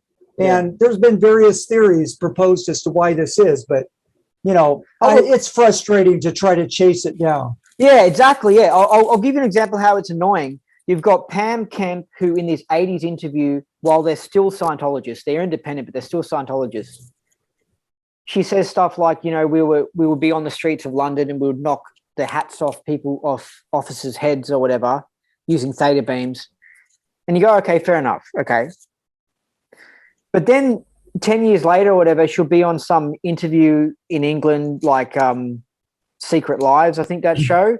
And they'll talk to her, and then she would be like, oh, we were doing funky things back in those old days, and we were trying to knock hats off officers' heads. And it's like, it goes from trying to knock hats off officers' heads to we were knocking hats off officers' heads. And then after she gives up Scientology, and it becomes we were trying to knock hats off officers' heads. And it's like, were you successfully knocking the freaking hats off the officers' heads or not? Okay. You know what I mean? So it's just annoying, because you're like, I'm trying to find out the truth about Scientology and what they were doing. And you get these varying stories. And it's it sounds like PR tailored to the audience. They thought that would be something in reality with the audience. I don't know. Exactly. You don't know what the producer was. You don't know if she actually said before we knocked the hats off the heads, and they cut that out, and they just kept the bit later where she said we were trying to. And that, you don't know what the editor's done on that, or you don't know if she's had a whole change opinion of Scientology, is rejecting it now, and then she's saying, no, we actually weren't doing these funky things in the 50s. And it's confusing. It's just annoying. I don't like that. You know what I mean? If I was in Scientology and I leave and I come out, I wouldn't switch from trying to to we were knocking it off? I would say the accurate answer. It's all wishy-washy. It's annoying. Yeah, it is. It is. Now, I sat down and I did an interview with Jeffrey Filbert in person. He was one of the developers of the tech in the 60s and 70s. And he had known some of the old timers, and he had a lot of gifts and abilities himself. And he said they used to get together and levitate, kitchen items and things in the room and just have fun with it. And they did it fairly consistently. He didn't say he could still do it, and he didn't offer to, but one of the things that came to my mind is that around skeptics, and this isn't just a Scientology thing, psychics have the same thing. Around skeptics, the abilities don't work because their vibes are so bad. Cloud, the vibes are bad. Yeah. And that's something people like John Atack doesn't understand when he talks about, the amazing Randy or whatever. Because John amazing Randy, first of all. Sorry, John Atack doesn't know that he's putting out bad vibes. That's why when I did my tactics on, I tried to let him know you're passive aggressive. He's got this controlling vibe about him. It was different to people like you and other people who I'd interviewed on the Scientology podcast. His vibe was different. It was just controlling, and it's like this dark energy. I want him to know that. You know what I mean? I know he smiles all the time and he goes, IFN all the time. I'm happy all the time. Well, that's cool. But he is a negative, dark. He's got some darkness to him, right? Yeah, and I noticed that as well. So if he's around a psychic and he tries to test out a psychic, his negativity lowers the vibes of the room because he's just this negative dude, And so these people's abilities, they meditate for bloody 45 minutes before they go and try and bend a spoon with their mind because they're getting themselves into a higher vibration. And then something comes in, a skeptic comes in and lowers it all and makes it hard for them to do their stuff. Exactly. And I'm not sure he's aware of that. It may be a blind spot. And there are a lot of things about John Atack that I like, and his work is valuable. And he's spoke to so many people. I'd love to speak with him too, but I think there is that side of him, that a little bit of a blind spot where he's not open to that anymore. He feels too tricked by Scientology, so he's not going to believe in anything. But to be fair, it's not just that, because these skeptic type people, these negative type beings, they could be possessed by demons or channeling some dark force. You can come across people like this who have never done Scientology, and they're still dark. They're still the same thing. They're still like, this isn't possible. You can't do this. Conspiracies aren't true. They're still like that. I don't know if I would assign that to John, but I do think that John can put out a ridge, as we say in Scientology, of energy, and just kind of darken the thing that he's not believing in, and sort of give you a kind of a laugh, like, oh, you believe that, kind of a thing. Yeah. Yeah, no, it was fascinating. That's what I observed. He's a fascinating personality, because I learned more about that personality type, and it was just, I think he's truly a 1-1, and there's probably two types of 1-1s. There's a 1-1 where they know that they hate that person and they're being deceptive, but then there's a 1-1 where they don't even know they're being a 1-1, and he's that 1-1 where he doesn't even know he's 1-1, but he's like that, and it's just fascinating. My experience with him was just like, wow, seeing how he thinks and collects data. And this is why I don't recommend his stuff, because he's faulty with his data, and you can't trust him. You can't trust anything he says, honestly. He looked into my legal case and he just got all these facts wrong about it. And he spews out stuff after doing these superficial investigations. And so when he talks about aliens or psychic stuff or Hubbard's private personal life, he just spews out stuff that's faulty. And it's not worth opening. I think it's not worth opening up that can of worms, Yeah. But you and me, we've already opened up the can of worms. We've already looked deeply into things, so we could get something from reading his book.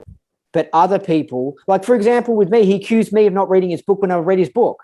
So he just does bizarre shit like that, because I listened to his interview with someone else, and he said how I didn't read his book. And I'm like, what crack is this guy smoking? I've read his book. I'd always read his book. I read the book came up with a list of questions and interviewed him. So he's just bizarre. Yeah. But I almost think it's an argument for someone who the OT levels opened up some dark part of his mind or something like that and messed him up. Well, possibly. Yep. Mm. Interesting guy. He's valuable in the sense that he's done so much work and knows so much data, and has quite a collection of data. And I learned so much from him. But I do see that side where it's like that the skepticism is so deep that you can't cover certain topics without a laugh, a dismissive laugh. Yeah, and it's like he fact checks things and he challenges things, but then when it comes to COVID, he probably just gobbles it all up. It comes to global warming, he gobbles it up.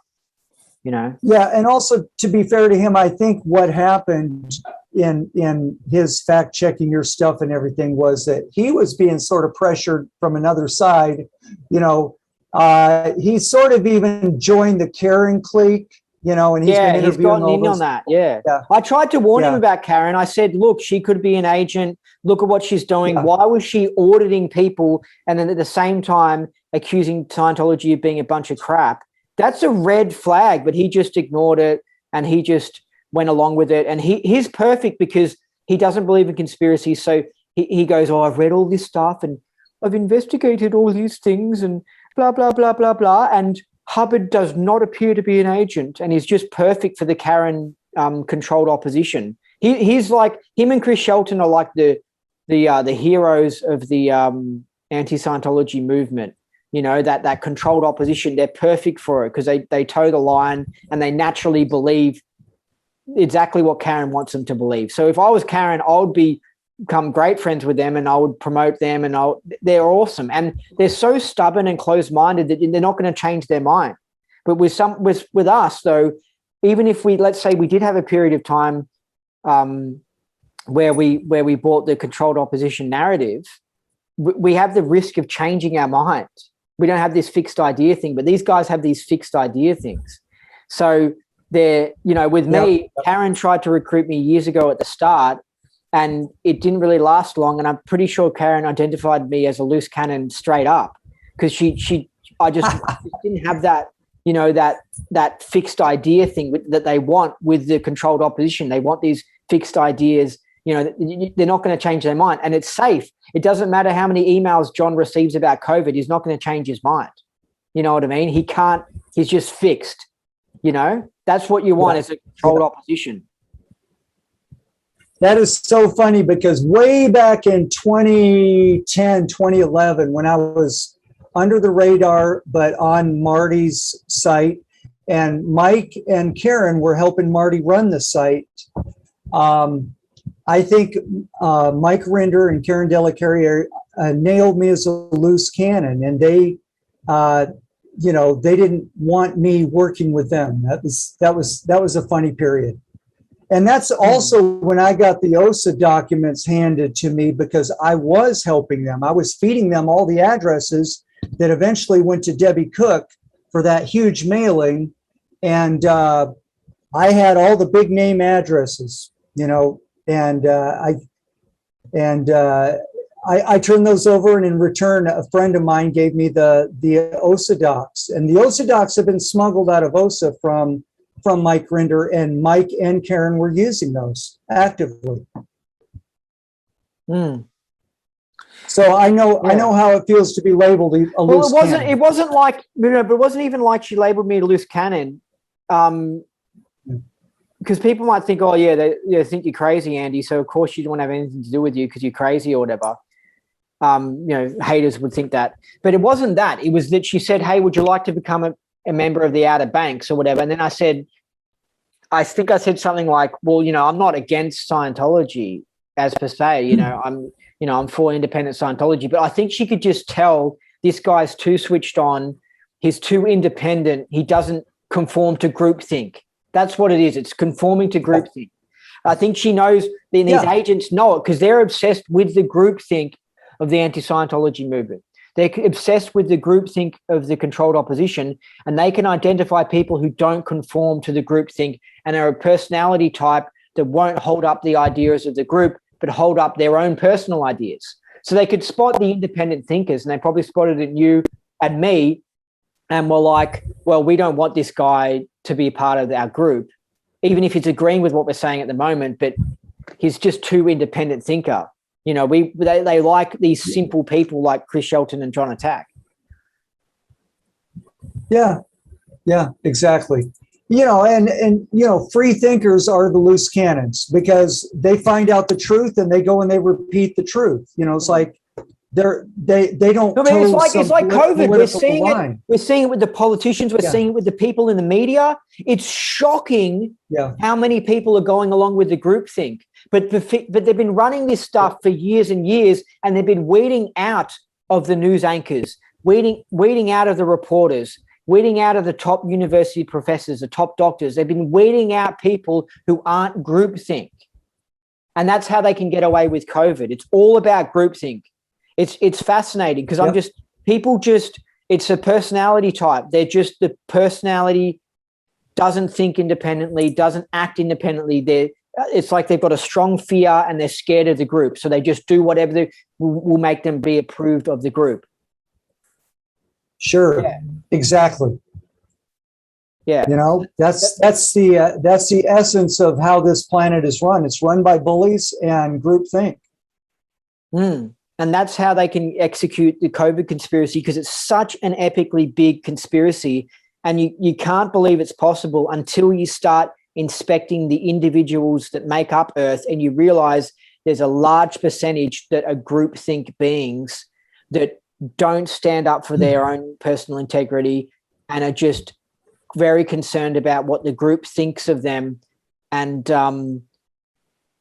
that's how you can get away with this conspiracy, because you just think that more people would say no, you know, would just be like, I'm not going to inject that, you know what I mean? I'm not going to work at that testing site, or, you know, I'm not going to report that, or, you know, but you just get the odd person come up that's like a Fox News reporter that runs into problems and then they get fired. And it's just the odd person, you know, and then the odd doctor that leaves and exposes it.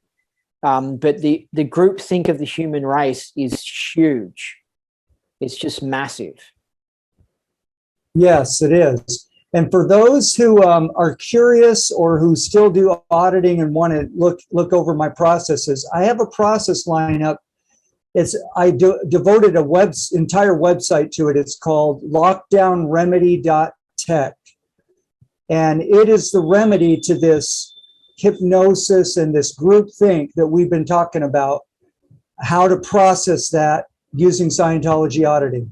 So check that out. And just looking over the processes will give people lots of ideas and what we call cognitions in Scientology. Well, does it handle the charge of, does it destimulate people from COVID?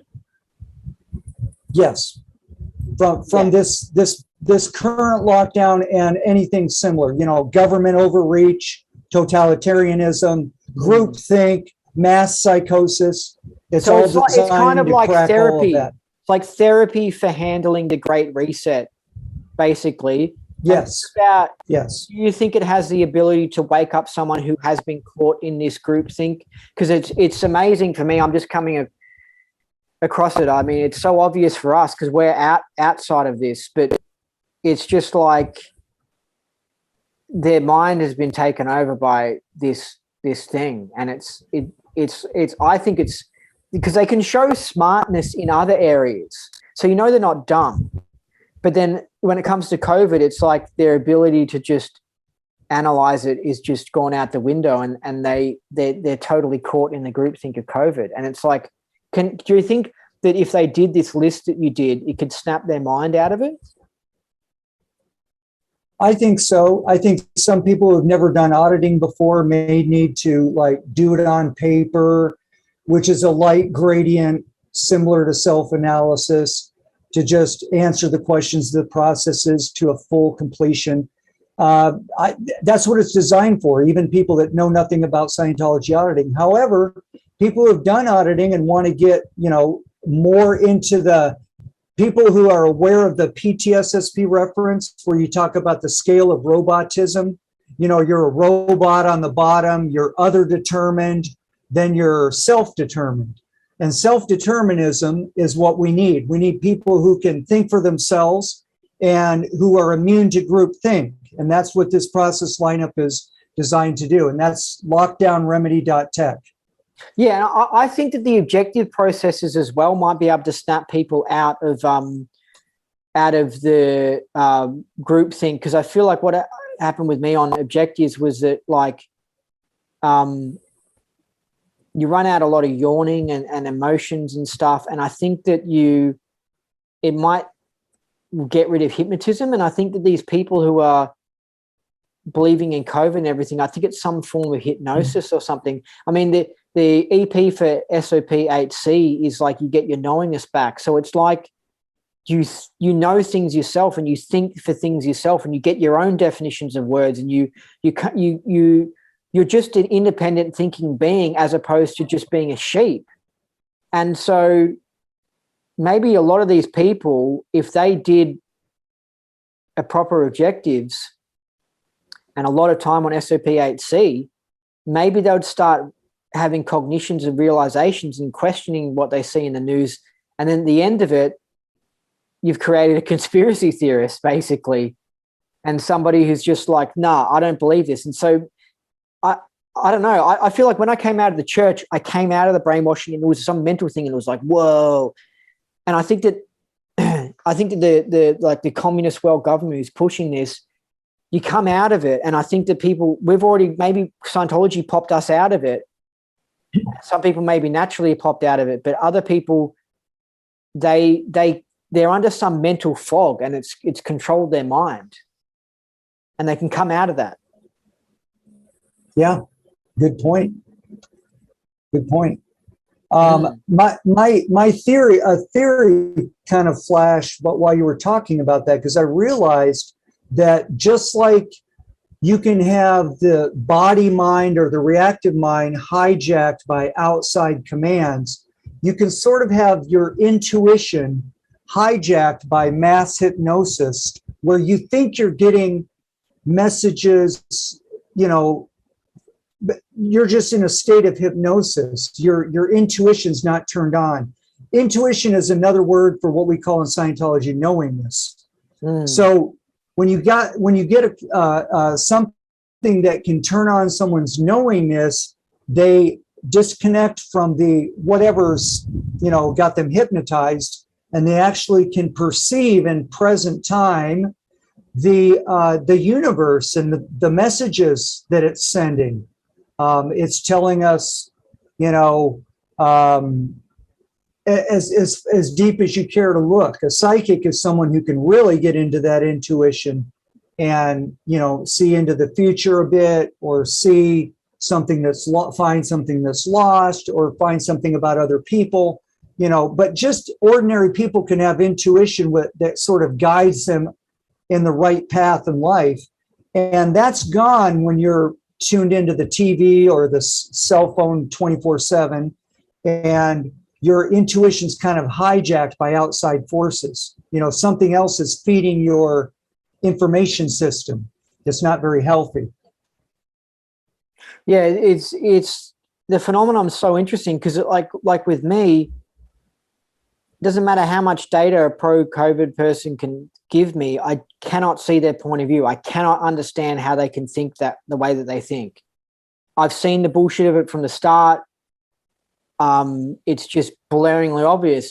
And then with my mum, it's the opposite. She cannot understand the conspiracy point of view. She can't comprehend it. She can't think with it for 2 seconds. She thinks that I might be joking or something. It's a mental overload. She cannot get it. And I'm just looking at her, who believes in COVID. I cannot believe you can believe this. I can't believe that you can't see what's going on, because for me, it's so blaringly obvious. It's just crazy. And they use common sense and logicness for their arguments, but then for the conspiracy theorist arguments, they don't use common sense and logicness. It's a really weird thing that's going on. It's just like, whoa. And there's so many people like my mum And I know you can pick them and you can spot them because they're in that. And there's no point in even debating with them. And I don't argue with them. I respect their decision, and I just let them do what they're going to do, because what are you going to do? You can just say little things to try and snap them out of this groupthink, but their mind is gone. I hear you, and I know what you're talking about because I run into that too. It's a very difficult situation we find ourselves in when we're trying to wake people up we care about. And I think as Scientologists, we have a little bit of the edge on having some techniques and knowledge about a little bit about hypnosis and how people can fix their attention on one thing. But there's so much complexity to this mind control, and we're learning so much all the time. I'm a learner every day. I learn from my dogs. I learn from my wife. I learn from interactions with people. I learn from the internet, but learning all the time about what is it that is being done to us and what can we do about it, effectively. And I think auditing has a lot of potential, but you can't make somebody audit, and you can't make somebody sit down and do TRs. And those don't work on everyone anyway. We already know that, but they do help a lot of people, and they help them to become more self-determined. And that's a key thing. Maybe we need to figure out how we can, as we would say in the orgs, DPTS people. I don't know. There's so something strange, something to that. There's a UFO chick called Linda Moulton Howe. And I remember listening to something by her, and it was really deep about different universes. And she's very smart. She's aware of the government cover-up of aliens and just so awake. And then I remember hearing her talk about COVID, and this was probably late 2020. And she couldn't handle that people didn't think that it was real or something. And she was like, what do you mean it's not a pandemic? Like, she couldn't see anything conspiratorial about COVID. She just totally believes it all, right? And this was back, late 2020, when it really was a fake pandemic. It was a hoax. The hospitals weren't busy. It was only after the jab got released that all these things started getting busy. Literally, honestly, it really, Melbourne now, yeah. Like if somebody has a heart attack and you call the ambulance, you got long waiting lines and all this sort of stuff. But that wasn't the case in 2020, right? But this now we know what that was. That was a dress rehearsal for what was to come. They knew that the vaccines were going to have this. Hey, that's a really good point. And it was a way that they could get the stocks up, maybe increase staff, maybe get everything prepared for when the actual big masses of people come through. Because it really is, the substance really is reducing the population that they're using. It really is doing it. It's not, it hasn't got a, not everyone who takes it will get it, but it is doing it as they keep on releasing another booster, it's reducing the population. But the reason why I was annoying with this Linda Moulton Howe and another guy, the guy from Courtney Brown, who's a top remote viewer who's aware of conspiracies, knows deep stuff about aliens and deep shit. He also in 2020 totally believed it. And it was like, even they couldn't see the manipulation. And he was just like, what do you mean that there's not a pandemic? But it's just weird. It's just like, you'd think you of all people, you would pick up on it straight away. But I'd love to speak to them now. I'd love to see, that's probably why I want to move into the other podcast to talk about other things. I would like to find out what they think now. You know what I mean? Can you see the conspiracy of it now? But it's weird. It's just this groupthink thing is, I don't know what it is, but anyway. It's well, I've even known a few. Yeah, thank you. I've even known a few top-notch researchers in Scientology that just bought it hook, line, and sinker. Well, not every aspect of it, but most of it. Most of it, and it's just phenomenal. You wonder what it is that makes them unable to see what's going on. Yeah, it's really hard. It's fascinating. I mean, I could spot it all from the start. I could, like, literally, I only believed in it for like a week. And after that, I was like, it's too fast. You can't stop this virus.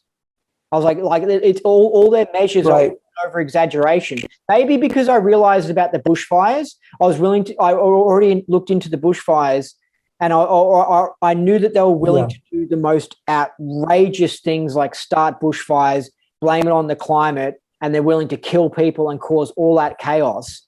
So I was, I could see that they're willing to shut down the economies and cause all these problems for like a bug that's not that bad.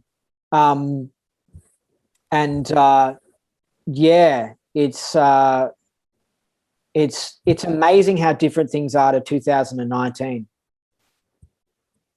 Yep, sure is. Yeah. And I think there's so many things that people don't know. They don't know about the legal system, how it's a complete joke and it's controlled, and it actually gets used to enforce criminal behavior. It gets used so that they can get away with suppressing doctors and nurses. They've got gag orders, all these doctors and nurses, and police have gag orders. They can't come out on this sort of stuff. They get fired. So it's like that's how they can do all this stuff. The justice system is used in the completely wrong way. Yeah, it is. And here's where we see Freemasonry again, because you were talking about the porch Masons who sit around and have beer. They're the people in town, their dad or their uncle was a Mason. So they like the cover tradition. Story. Right. Yeah.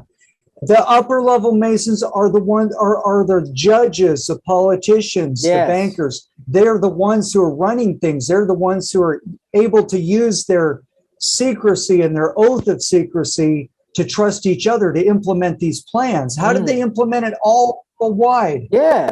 They had a secret organization to do that. Yeah. And they're very into the police and justice system, as you pointed out earlier. Yeah. I bet you they are, because that's where it is. It all comes down to who's got the guns and who's got those jail cells, because you can just pick them up and throw them in the jail cell. Because the prison guards are basically just a lower level police officer. Right. And the judges tell the police what to do. So it all depends on that. And in Melbourne, it's not like there are a lot of, I think, rebellious police and police that haven't been enforcing these rules. But because some have been, it's scared all these people, the citizens, into the businesses aren't willing to break the rules because they're scared of getting bankrupted. They're scared of the government coming after them. So even though there isn't gangs of cops walking around, hunting and knocking on doors of businesses, because there is just a little bit of that, they're just like, no, they're all scared and it's not going to break the rules. Yep. So with your tech, what about you personally and with COVID? Because I had a pretty wild time in 2020 because I had personal stuff happen that was wild, and then COVID on top of that. So nothing can beat 2020. But 2021 was pretty fucking wild as well. It was like, what the hell was that?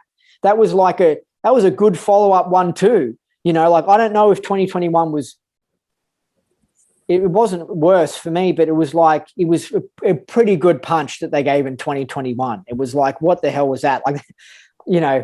Anyway, but what about you? I mean, did you have to do your own rundown, and how did you destimulate from COVID?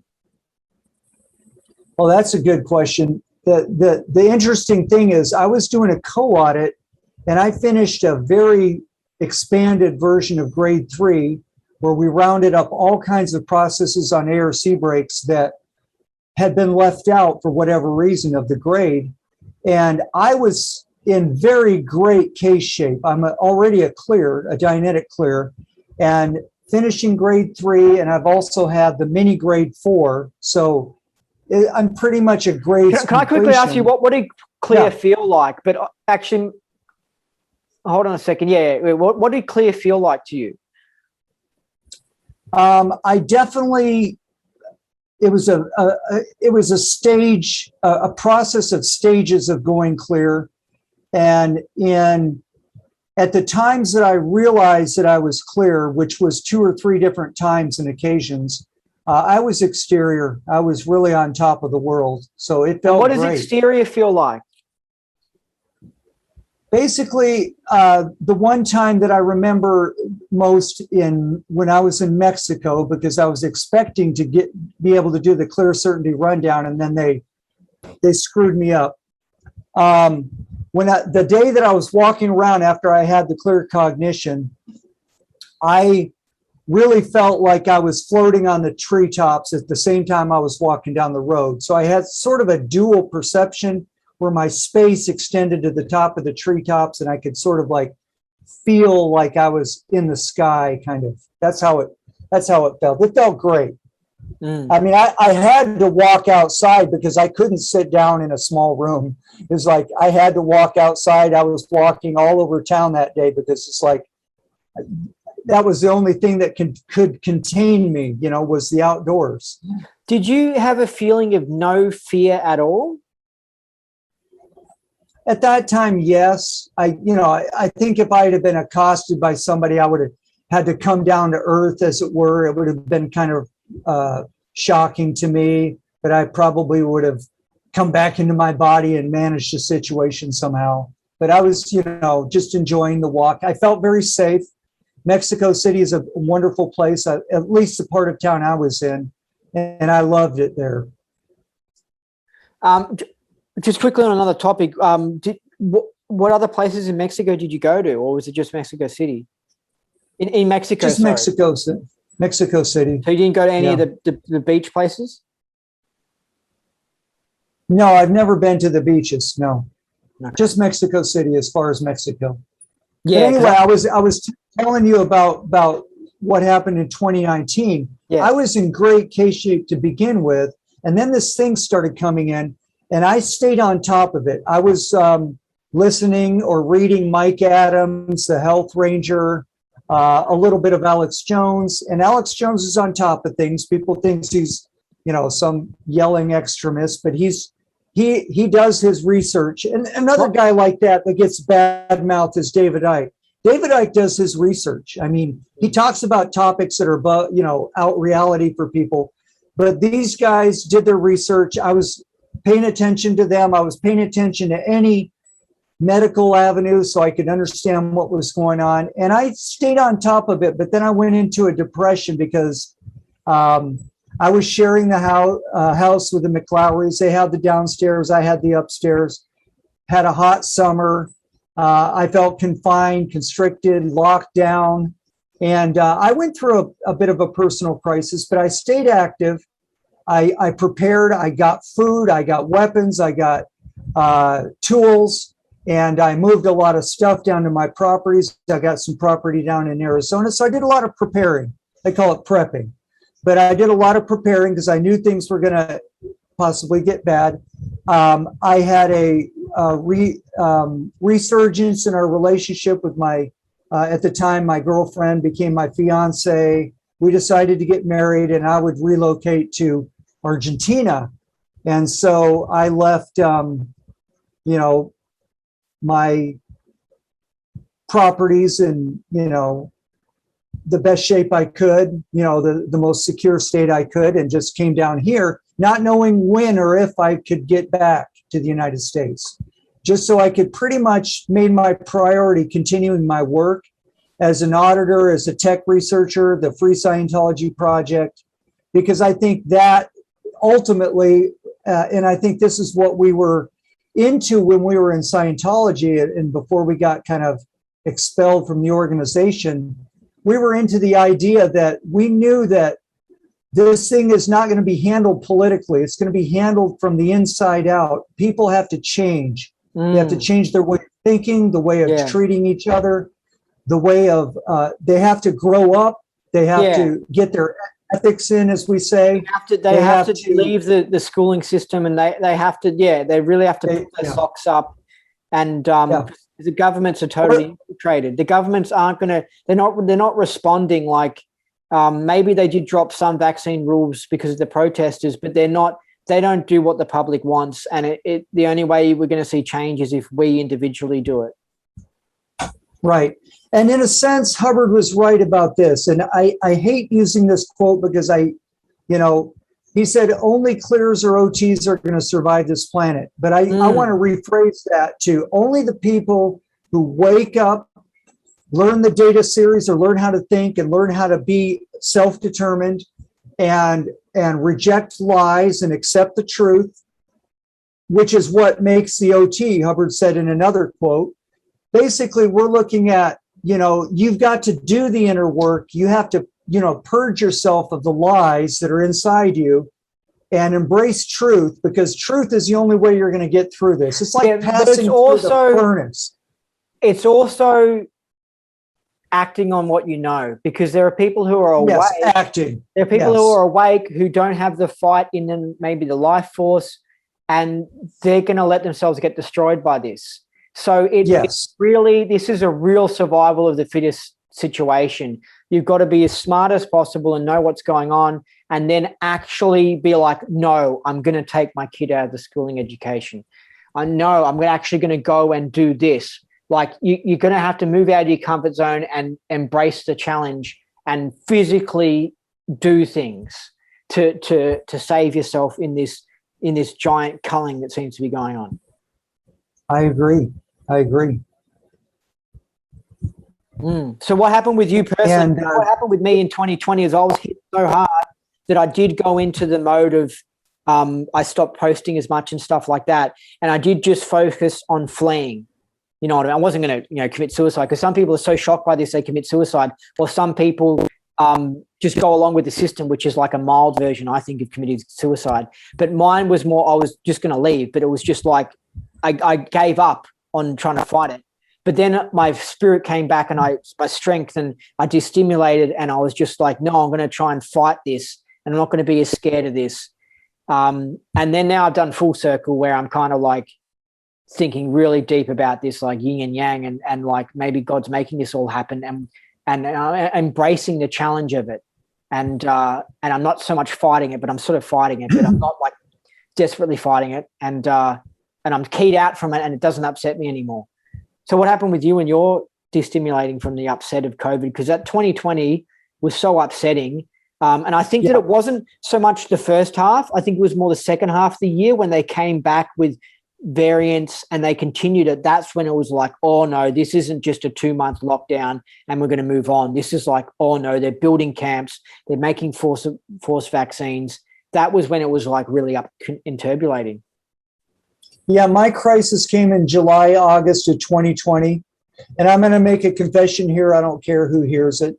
I got into pornography for a while because that was my way of going, I can't, this is really going wrong. And it was my distraction. And I got my ethics in on that. Yeah. It's like chocolate, or like maybe people have computer games. It's an addiction. I got into that for a while. It can happen to me, because I've had moments where I got interpolated, and it would be like, it's like I give up, and I'll just be at the shops and I'll buy like chocolate bars, or I'll get like a chocolate thick shake at McDonald's or something like that. And because I know it's poison, right, for me, but somehow you're just overwhelmed and you just become a little kid and needs a lollipop, and it's just ridiculous. But yeah, I understand what you're talking about. Yeah, and knowing the tech and knowing what parts of the tech to use and that work, I went ahead and I confessed everything to my girlfriend, made her my fiance because she took me back, and basically got my ethics in. That's how we would put it in Scientology. And can I quickly say something because I want to say before I forget. Is the whole Argentina thing, is that because Argentina is a safe place to be during the Great Reset? Because a lot of people do like the big areas, South America, the Southern Hemisphere, the mountains. It's a safer place to be than like New York City. Yeah, we had already been in discussions, but when we made up and decided we were going to get married, then the next thing was, are we going to bring you to the United States with me in Colorado or Arizona?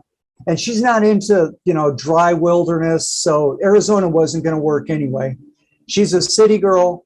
Are we going to do this in the United States or Argentina? And we talked about it for a long time. We chose Argentina on the basis that the government here is very resilient. It's very very overpowering, but it's resonant, and the people here are more rebellious than anywhere else that I've been, other than Mexico. I love the Mexicans for that reason. They're rebellious. That's where I'm going, by the way. I'm going to Mexico or potentially Texas because I love InfoWars and all that stuff. And I like middle American culture and people like you. They're just more intelligent. I really see it in Americans. From the moment I met Americans, I was like, wow, because you get this idea from Hollywood that like America's really trashy and Americans are really dumb. But then you actually look at the Americans you meet and you're like, wow, no, they're higher class people. But anyway, so I like Mexico and thing. There's apparently a big freedom movement, like gone to like where the Max Egan area is and stuff like that, which is like Puerto Vallarta. So anyway, it seems pretty cool, but that's where I'm going to go. And I'm not going because I'm running away from the battle. I'm actually going because I'm going there and actually heading to Texas where the battle is even bigger. So, I'm not being a wuss. Good. Because I feel a bit guilty just doing a runner and then trying to like, live off the good exchange rate in Mexico and feel sort of sleazy in that lifestyle. I mean, I think that I'm here to be in the battle, and anyway. I get totally what you mean, and I have this guilt myself because I feel like I escaped, because I think the big target is the United States. But I looked at it and I thought, if I really stay on purpose and do my work here and play the role of supporting the people back home for me in the United States, then I will be able to be more effective than if I stayed and picked up a gun. Because basically, it is an info war.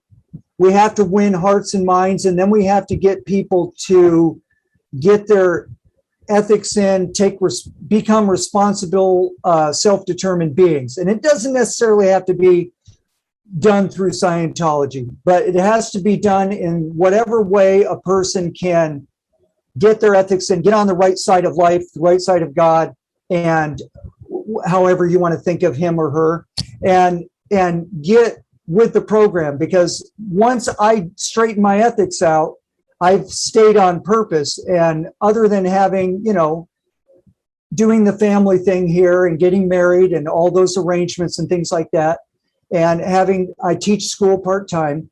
2021 was a good year in the sense that I've been really working on development and organizing and getting ready to start teaching, supervising, co-auditing, helping people get involved with free Scientology, as well as working the freedom, truth, justice movement, just getting the word out and helping people fight fascism, suppression, communism, the enemies of mankind, the ideological enemies. I think that's the game of it, because I think if you just move to some country that hasn't been hit by this, and I'm suspicious I might get bored.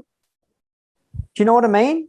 So it's like, I think that if God's given us this game, I mean, it's just like, what better game? I mean, how can you think of a more epic game? It's pretty exciting and really, really in there. So that's why I want to get back into the playing the game. And so I'm not really doing a runner on Melbourne, but also you have to acknowledge that some areas might be a write-off, and sometimes battles are lost in certain areas, and the war can be won from a different location. You have to do a strategic retreat from a certain area. And I think that's right. I think that might be the case with Melbourne. It needs a strategic retreat. But freedom might be able to live on in America. But anyway, you were saying how you were really keyed in and stuff like that. And so did you use any other thing besides Scientology, or was it this rundown you created to key yourself out? Or did you use other processes?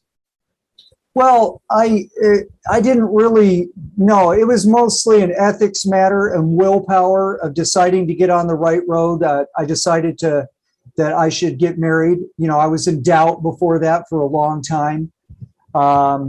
When you clean up those conditions in your life, like I said, my case was already in great shape. I I actually went and I audited my daughter all the way through objectives and the Scientology drug rundown.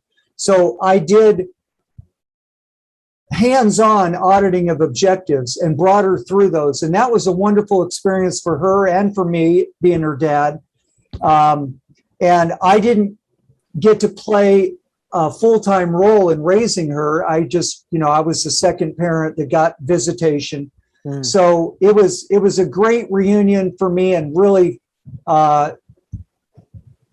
we would say, really raised the tone on my second dynamic to get my ethics in and to help my daughter like that. So being an auditor kept me destimulated, because auditing blows charge, on both sides. So it's a good activity.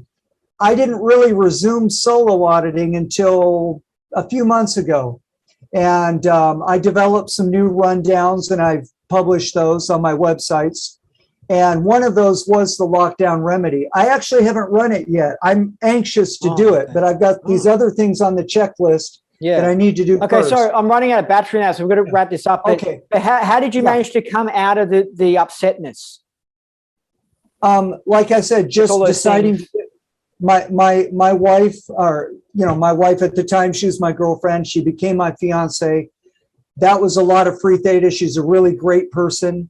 And it inspired me to get my ethics in, to decide she was the one I was going to marry, and I was going to leave this other nonsense behind, dispersing my second dynamic energies and dropping the porn and everything, and just going, I'm going to have an ethical 2D and relationship, as we say in Scientology, 2D, second dynamic, and get my ethics in. That's basically what I did. That's what turned it around for me. And then going to visit my daughter and auditing her. I think getting things done, because you get in these situations where you've been hit by something like COVID or some sort of upset, and it knocks you down, and then just picking one thing, maybe something easy, and then another thing. And this is what I find. It's you keep on ticking things off the to-do list, and then you're back in your swing of getting things done again, and you're back on your feet again. But it's like it's the overwhelm of it and the propaganda. It's like they tried to smack us down and put us into apathy so that we give up. But the thing is to not give up. That's, I think, the really big key, is to just keep on going. And do a little bit and do a little bit more, and then you can get your swing back together. So what's your website, and how can people contact you to do this rundown? My central website is freescientology.us, and the website again that I was promoting earlier was lockdownremedy.tech.